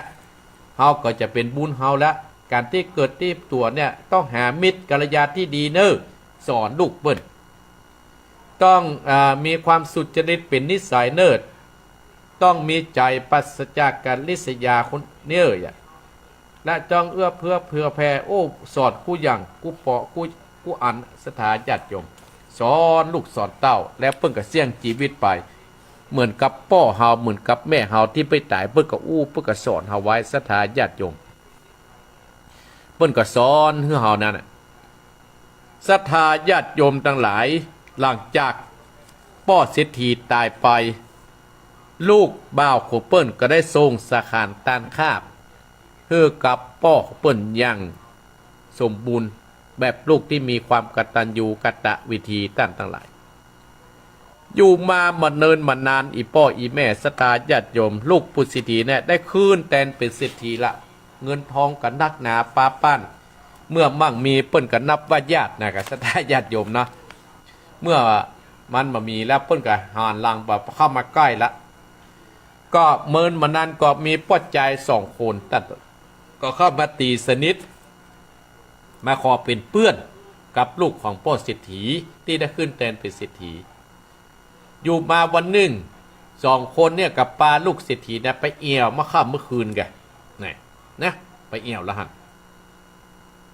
ไปเอี่ยวหันเอี่ยวนี่ไปหันไปนี่มาค่ำเมื่อคืนเมื่อวันกับบ่ได้แยกการและศรัทธาญาติโยมมานอนหลับเหรอมันนอนหลับเหรอเนี่ยท่านทั้งหลายเพื่อไปดื่มกินเหล้าไปเที่ยวกลางคืนไปดูกันเล่นไปเล่นกันปนานคบเพื่อนเป็นมิตรขี้ค้านไปมาทำงานเนี่ยมันเป็นโทษหรอท่านหลายสุดท้ายลูกของเศรษฐีเนี่ยเงินทองที่เคยมีนี่นะศรัทธาญาติโยมก็เสี่ยงไปสุดท้ายก็ขายตี้ขายตังขายปะสะปะสะปันสุดท้ายแล้วก็จะไปว่าจะไปเปื้อนที่เคยมาคบมาหาเปื้อนก็หนีไปลูกเศรษฐีก็ได้สติปัญญาว่าโอ้เฮาบ่มีอย่างอี้แล้วเราเนี่ยแต่ก่อนเฮามีก็คนกันหลายเข้าหาเฮาเลือหลังจากเฮาบ่มีแล้วโอ้หนีไปแล้วมันมีเปื้อนมีฝูงได้สติขึ้นมาศรัทธาญาติโยมได้สติขึ้นมาเนี่ยพระพุทธศาสนาของเฮาเปิ้นเลยกำหนดไว้ว่าโทษของการที่เฮาเนี่ยบ่ฟังกรรมพ่อบ่ฟังกรรมแม่ก็เพื่อเฮาน่ะไปหลงเชื่อไปดื่มน้ำเมาการที่เฮาไปดื่มน้ำเมาก็เสียเข้าเสียของการที่เฮาไปลงการพนันเฮาก็เสียเบี้ยเสียเงินเฮาก็ไปหลงอย่างนั้นก็คือเสียลูกของผู้เศรษฐีก็ไปหลงสิ่งเหล่านี้ท่านทั้งหลายไปส่งเหล่านี้ไปพอไปเอี่ยวมาค่ำเมื่อคืนแหมศรัทธาญาติโยมไปเอี่ยวมาค่ำเมื่อคืนกับไอ้น้อยที่ปลาเนี่ยไปเอี่ยวนะปลาแล้วก็ไปลงในแสงสีนั่นแล้วก็ไปเที่ยวดูการเล่นการปัดปลาไปเล่นการพนันสุดท้ายก็พบเพื่อนที่คนที่ปดีเนี่ยเป็นมิตรเข้าของก็ได้ประอยู่ได้เก็บไปพ่อกะขี้ค้านมาทำงานก็มาต่อเติมที่ทรัพย์สมบัติที่พ่อได้แบ่งไว้ได้ทำไว้ก็เลยได้เป็นเศรษฐีขอทานก็เลยไปขอตามบ้านตามเมืองท่านทั้งหลายไปขอตามบ้านตามเมืองตามที่ไปขอเป็นเลยกัดเคยเป็นเศรษฐีและเป็นเศรษฐีขอทานเพราะว่าความประมาทในชีวิตตามองค์สมเด็จพระสัมมาสัมพุทธเจ้าของเรานั้นว่า1ของโทษที่เราได้เป็นเศรษฐีขอทาน1เราไปลงกันดื่มน้ำเมา2เราไปเอี่ยวเมื่อคืน3เราไปดูกันเล่น4เราไปลงกันพนัน5เรามีเพื่อนชั่วเป็นมิตร6เราขี้ค้านบ่แยกเวียกแยกการคนใดถ้าขี้ค้านบ่แยกเวียกแยกการเงินมันก็ตึงบ่คืนมาละศรัทธาญาติโยมบุญเฮาก็จะหายเนี่ยอีพ่ออีแม่ศรัทธาญาติโยมเลยเป็นว่าเศรษฐีขอทานเศ ศรษฐีเนี่ยเพิ่นก็เลยสอนลูกสอนเต้าเพิ่นจะบอกว่าของบดีฟังจะมาฟังเนื้อลูกเนี่ยบอกบังคับหูลูกให้ดีๆของบดีดูจะไปดูเนื้อตาอย่าของบดีจ๋าจะมาจ๋าเนื้อปากของบดีอยากจะมาอยากเนื้อต้องนะเพิ่นสอนลูกเพิ่นของบดีย่องจะมาย่องเนื้อตัวอย่าของบดีกวดจะมากวดเนื้อใจของบดีไปจะมาไปเนื้อตีนเนี่ยของเปิ้นมีกล้ามีสิทธิ์จะไปเปลี่ยนเนื้อมือข้าเปิ้นล่ำเปิ้นลืนเหนือใต้ๆใจปัญญาเปิ้นจะสอนลูกตอนเต้าองค์สมเด็จพระสัมมาสัมพุทธเจ้าสอนหมู่เฮาตั้งหลักนะของบดีฟังนะเฮาจะไปฟังเฮาตื่นขึ้นมาเปิ้นพิษเปิ้นเถียงเหนือใต้กำเล่านินทาหมู่ที่มีปัญญาก็จะฟังอาตมาภาพอู้จ๋าเมื่อเจ้าเนี่ยกันอย่างแม่ดาราเขาเนี่ยอย่างแม่ดาราพ่องแม่สาวรักษ์พ่องเนี่ยแม่สีทอนเขาพ่องแม่พานแม่พัดแม่จงดีเขาต้องฟังบนพ่องเนี่ยตั้งใต้กับแม่หลายคนแม่ดุงดีเขาที่ฟังอยู่น้ำรัดบนพ่องเนี่ยแม่จันเพ็ญคำโพธาพ่องแม่จันดวงโพมพ่องที่บนจะฟังอาตมาเนี่ยท่านทั้งหลายก็เขาก็จะมีสติปัญญาเกิดขึ้นแล้วเขาก็จะเอาไปสอนลูกสอนหลานว่าตื่นเช้ามาของบดีฟังจะไปฟังเนื้อหูของที่ดีฟังกับฟังคำสอนขององค์สมเด็จพระสัมมาสัมพุทธเจ้านี่หูเฮาก็จะเจริญรุ่งเรืองต่อไปของบดีดูจะไปดูเนื้อตาของบดีพ่อครอบข้างเฮาเป็นเจ้าพ่อบดีพ่อสถาเฮากับจะบดีพ่อหามันนะถ้าพ่อแล้วเป็นตุ๊กเฮาต้องพ่อละนี่ของบดีจ๋าจะประจาของบดีจ๋าประจาเนื้อปากของบดีอู้จะไปอู้เนื้อสิ่งอันใดที่มันจะพิษจะเถียงกันเฮากับมันต้องอู้สตาญาติโยมถ้ามันพิษมันเถียงกันเฮาก็เอาปากเฮาเนี่ยอู้เป็นธรรมะธรรมโมอู้เพิ่นลงเพื่อมันถูกเพิ่นลงกันเนี่ยสถามันจะเป็นมงคลกับตัวเฮาเป็นมงคลกับบ้านกับจองตัวของบดีอยากจะไปอยากเนื้อตองของที่บดีกินเนี่ยที่มันเสียเบี้ยเสียเงินที่ปัจจัยเหตุที่ปัจจัยกับร่างกายเฮาที่เป็นประโยชน์เฮาก็เตือนต้องเตือนเกียรติเตือนจิตเตือนใจของเฮาเหี่ยมันจะเป็นมงคลกับตัวเฮาของบดีย่องจะมาย่องเนื้อตัวเฮาเนี่ยก็ตามเฮาไปกัดไปงานเฮาก็ต้องดูกาละเวลากาละเทศะไปศพก็คือใส่แหมยางไปวัดก็คือใส่ดีๆจะไปเสวิกหน้าเสวิกหลังเนาะมันย่ามันงานหมู่นี้มันต้องไปแสะปุยหลวงปุดเตี้ยแต่มาไปแต่งงานปุดติ๊กชุดเหล่านี้มันก็สมควรที่เฮาจะเนี่ยเฮาต้องเนี่ยสิ่งที่คนเฮาเนี่ยของบ่ได้กลัวจะมากลัวถ้าเฮาก็เตือนจิตเตือนใจของที่เฮาบ่ได้กลัวเฮาจะมากลัวมันสิ่งที่ได้กลัวอย่างต้านต่างหลายก็กลัวบาปนะกะสิ่งที่เฮาบ่ได้กลัวคืออย่างก็คือบุญเฮาก็ต้องป้ากันไปสร้างบุญสร้างกุศลอย่าอาตมาทำอย่างศรัทธาญาติโยมก็อย่าอาตมาภาพจะกินจัดตานเดือน9ปีบ่อยอาตมาขึ้นไปว่าสโลแกนบอกว่าอย่างก็ผู้ฟังรายการวันอาทิตย์ของพระครูวรธรรมมาเนี่ยจะมากี่คนปากันมาเนอะแม่จงดีแม่ดาราน้องแฝกเนอะแม่วิอินเขาแม่บัวเขียวบนตำบลดอยมากันหลายๆเนอะแม่สีทอนแม่สาวรักษ์เขากับมากันนักเนอะปุ้นตั้งนุ่มตั้งนั่นกับปากันมาเนอะแม่ก็ลืมประทานแม่เสลียวถ้าได้ฟังอยู่นะโทรเข้ามาเนอะปุ้นเป็นอยู่บ้านทุ่งขาม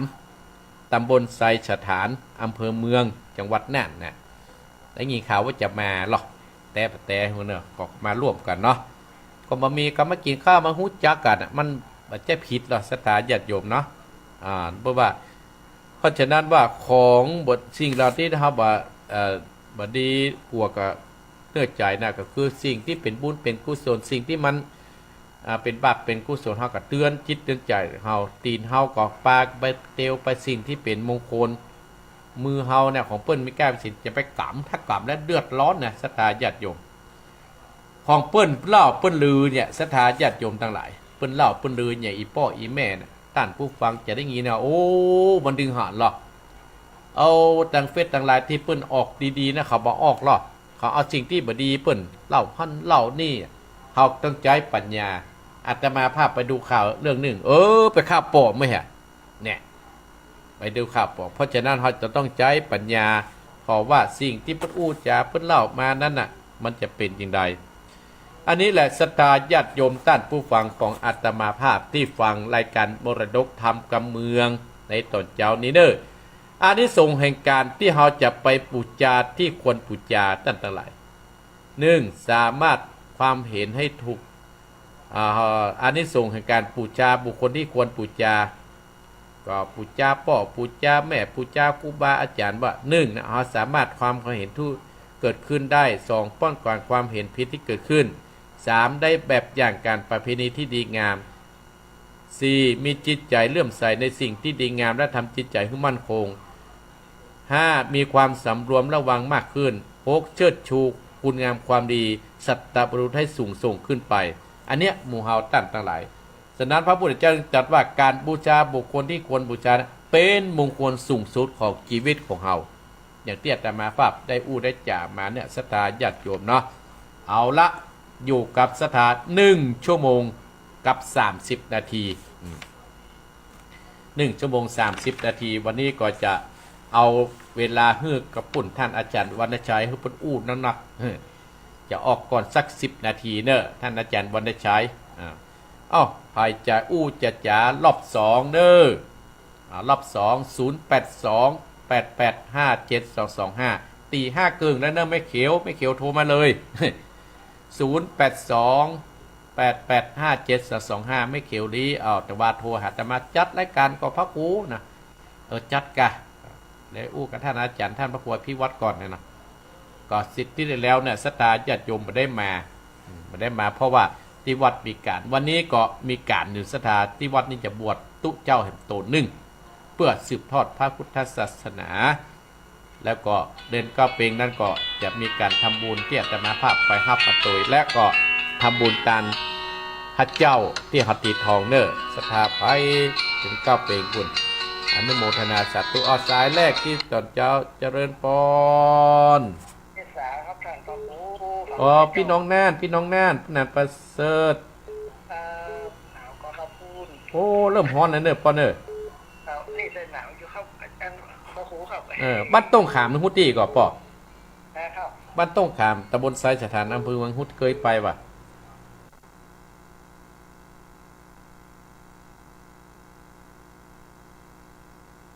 ผมบ่ได้เคยไปครับได้ยิน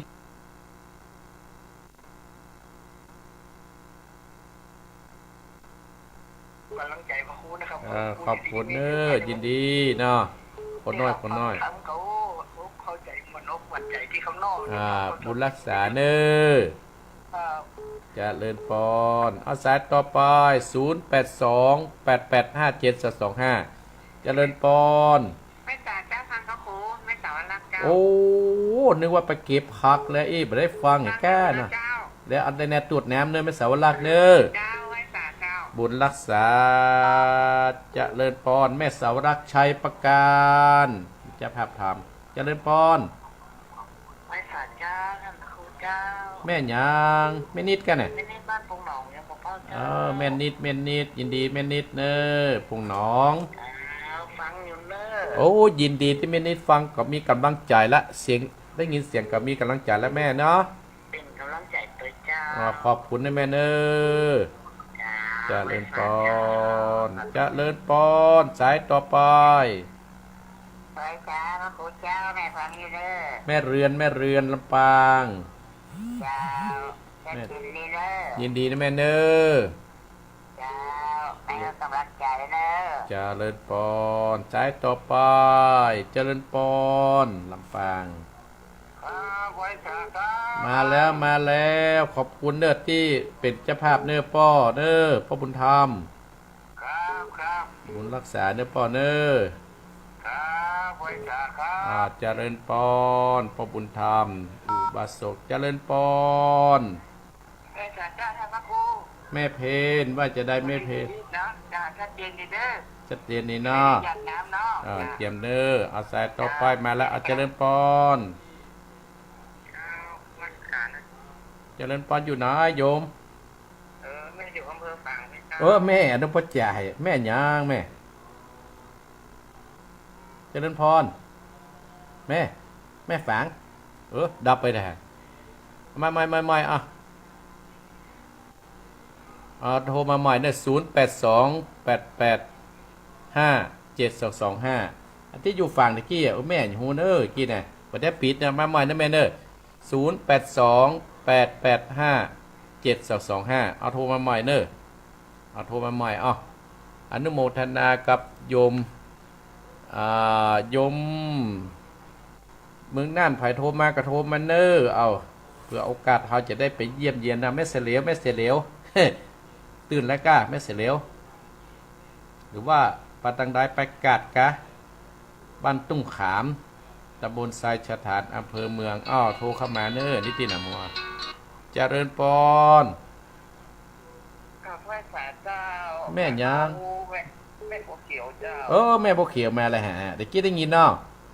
ได้ยินแค่ได้ยินตั้งแต่ต้นแล้ว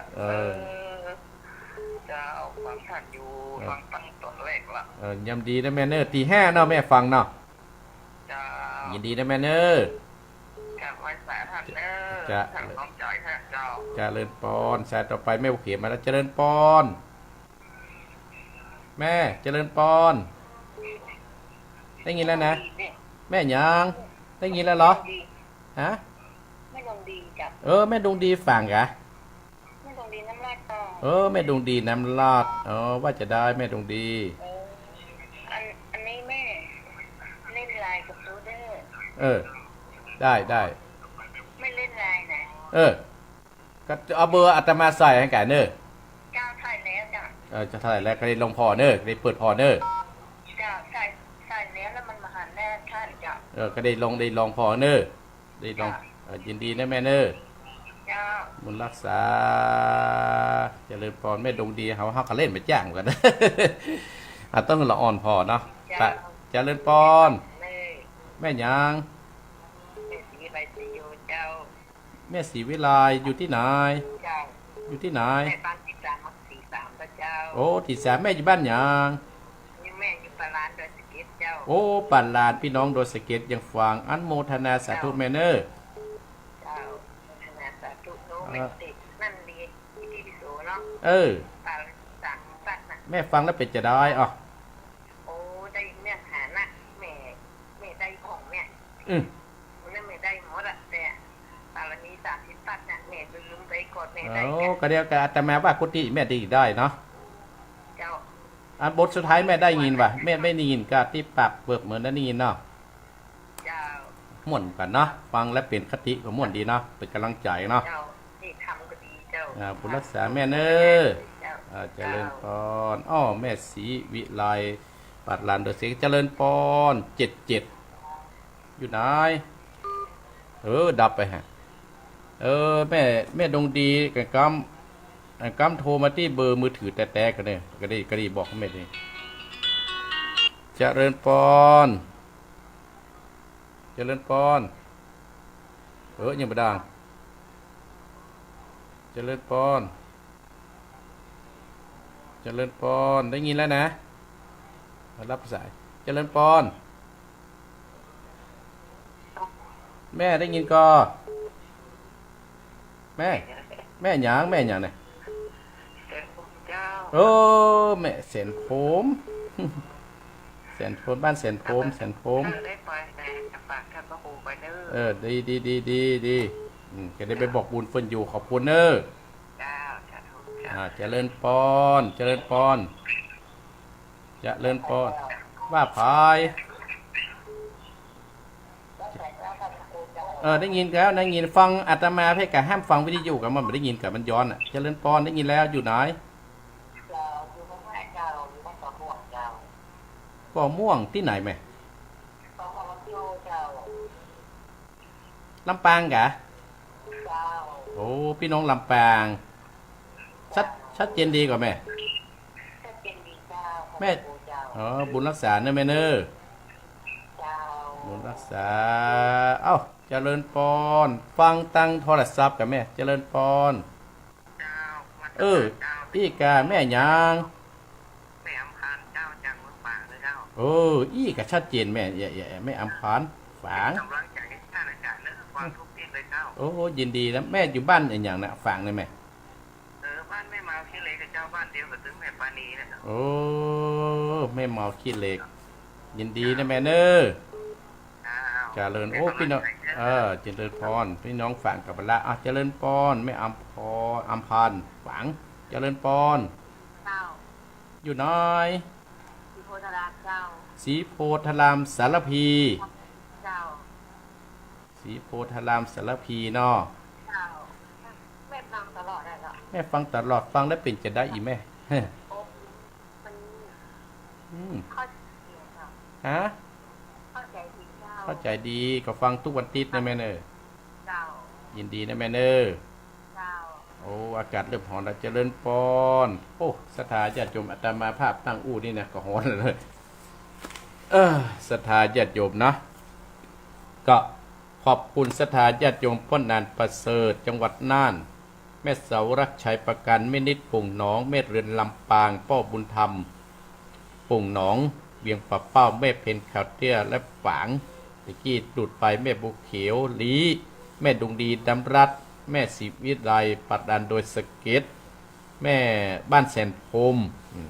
และลำปางแม่และก็แม่อัมพันฟังจากโดยสเก็ต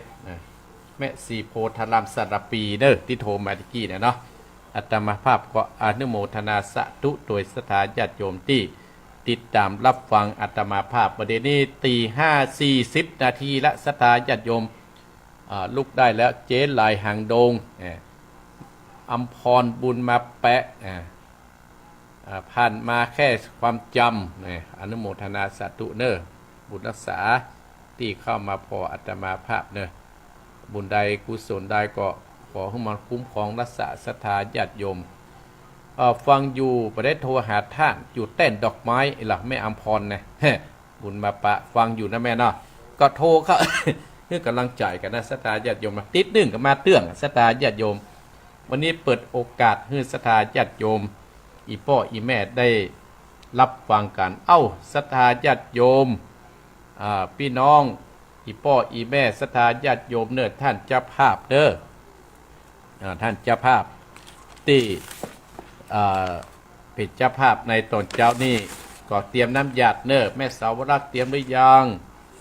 แม่สาวรักพร้อมลูกใจเปิ้นอนนท์พิวงที่ได้เป็นเจ้าภาพแม่เพนเขาเน้อแม่มูลสีจำทองกัดนี้เน้อก็เตรียมเตรียมน้ำก่อนที่จะจากศรัทธาญาติโยมฮือปอนนี้ก็อนุโมทนาขอบคุณทุกเครือข่ายที่ได้รับสัญญาณอัตมาภาพได้อูได้จ๋าบ้านทุ่งเรดิโอสถานีวิทยุบ้านทุ่งเรดิโอ 89.50 อำเภอสันปะตองฮับอัตมาภาพตั้งแต่ตี 5 ไปและสถานีวิทยุชุมชนวัดห้วยตองซัก FM 98.75 อำเภอจอมทองจังหวัดเชียงใหม่และสถานีวิทยุเวียงป่าเป้าเรดิโอ 90.00 เวียงป่าเป้าจังหวัดเชียงรายและสถานีวิทยุคณะสงฆ์อำเภอฝาง FM 100.25 อำเภอฝางจังหวัดเชียงใหม่และสถานีวิทยุมูลเสียงธรรมวัดปุพารามพี่น้องตังแม่เจียมนี่หายไปเนอะและสถานีวิทยุชุมชนคนเมืองลีพี่น้องลีอำเภอลีจังหวัดลำพูน FM 103.75 และสถานีวิทยุเสียงธรรมจากวัดจันทร์ FM 103.50 อำเภอกันรยานิวัฒน์และสถานีวิทยุชุมชนคนนานน้อยอำเภอดานน้อยจังหวัดน่าน FM 91.50 และสถานีวิทยุสีคำเรดิโออำเภอเวียงสาจังหวัดน่าน FM 92.50 และสถานีวิทยุเสียงใสเรดิโออำเภอต้าวังผางจังหวัดน่าน FM 100.75 และสถานีวิทยุชุมชนคนเหนือเขื่อนจังหวัดฮอด FM 90.75 อำเภอฮอดจังหวัดเชียงใหม่และสถานีวิทยุน่านฟ้าเรดิโอ FM 101.75 ตำบลตะวิทยุต้นน้ำ FM บ้านปุ่งน้ำร้อนสถานญาติโยมวัดเมจิดีและสถานีวิทยุดินแดนถิ่นล้านนา FM 103.50 สัมปะตองที่ไหนโทรเจริญปอนพายปัญหาฟังอยู่เนบันทาแม่อามอนเจ้าฟังทำเจ้ามาแล้วแม่อามอนยินดีนะแม่เนอเจ้าไม่มีกำลังใจทั้งตัวปูอยู่เนอ บุญรักษาได้เป็นเด้อ เจ้านั้นท่านพระครูเหมือนกัน อืม รู้ไว้ปากเจ้า เจริญพรอันนี้แม่อมร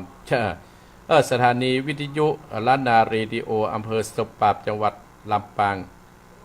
95.75 และสถานีวิทยุคลื่นพุทธศาสนาการศึกษาวัฒนธรรมวัดไฟหิน FM 104.50 วัดไฟหินอำเภอเมืองเชียงใหม่และสถานีวิทยุการศึกษาพัฒนาอาชีพอำเภอเมืองจังหวัดลำปาง FM 103.00 และสถานีวิทยาเทคโนโลยีการจัดการกพแม่เมาะจังหวัดลำปางโดยคุณอนุพงษ์ตาจีนะ FM 99.50 สถาญาติโยม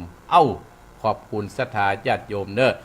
ที่ได้ติดตามตัวอัตมาภาพมาโดยตลอดเนาะ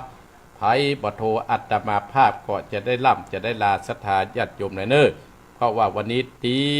5:45 นาทีและสถาญาติโยมตี 5:45 นาทีแล้วเนอะสถาญาติโยมเนาะอาตมาภาพก็จะได้นำรายการมรดกธรรมกำเมืองธรรมะยำเจ้าจบเพียงที่อีกกันเนอะตั้งอกตั้งใจฮับปอนเนอะสถาญาติโยมตั้งอกตั้งใจฮับปอนจากอาตมาภาพเจ้าภาพเนอะลืมไปเจ้าภาพเนอะพี่น้องคณะสถาญาติโยมตั้งอกตั้งเตรียมน้ำยาได้น้อแม่สาวรักษ์แม่สาวรักษ์แม่สาวรักษ์แม่เพนและแม่มูลเตรียมน้ำยาได้เนอะตั้งอกตั้งใจฮับปอนเนอยะถาวะดิวะหาปุลาปฏิปุเรนติสาคะรังเอวะเมวะอิโตตินังเปตานังอุปกัปปติอิจิตังปฏิตังตุมอังคิปะเมวะจะมิจันตุสัพเพปุเรนตุสังกัปปะจันโตปนะระโสยถามะนิโสติระโสยถาเอวังหุนตุดีละอัจจัดในวันนี้ก็หากเป็นวันดีทิถีอันวิเศษเหตุนั้นก็ไม่มีแม่สาวรักษ์พิวงศ์นายอานนท์พิวงศ์ได้ตกแต่น้อมมายังปูจาเอาพระธรรมเทศนาผูกนี้เพื่อจักเทศนาอุทิศส่งกุศลให้กับป่อเกิดแม่เกิดเจ้ากรรมและนายเวรและป่อสมศักดิ์แม่เพนตันไปให้กับป่อน้อยปันแม่เงินในอเนกชัยกวินตานไปฮือกับปอดชอนสายชากวินและแม่มูลศรีจอมตองอุทิศบุญกุศลอืดไปโสพลศรีจอมตองวิปันและวิปันอาสาราชที่ถึงแก่กรรมมรณภาพไปสู่โรคปนาศได้วางจิตใจและอารมณ์อะไรยันตุมไปตั้งสี่แม้นว่าประสุดวิสัยไปบรอดบัดตึงในตีคากะระบัดนี้ยับนี้ก็ดีคือเขานั้นได้รับได้กินได้บริโภคได้พ้นจากที่อยากได้ภาคจากที่ทุกข์ได้ถึงที่สุขได้ถึงที่สุขได้ร้อนตาปฏิสมดังคาถาบดีขององค์สดีพระสัมมาสัมพุทธเจ้าตัดเตศนาว่าอายัญจโกทักขินาทินนาสังคมิสุปฏิหิตาทีครตังหิตายะสัทธนโสกัปปติโสยติธโมทัสสิโตเปตานะบูชาจักตาอุตตาภรัญจะภิกขุมนุปปตินังตุเมหิปุญญังปัสสตังอันทัปปกันติสัพพิติโยทิวัสสันตุสัพพะโรโกยนัสสันตุมาเตนตรายโยสุขีทีคายุโกภวะอาภิวาทนะสีริสะนิจังวุตตาปจายโนจัตตารโอธรรมาวัตันติอายุวันโนสุขังปะลัง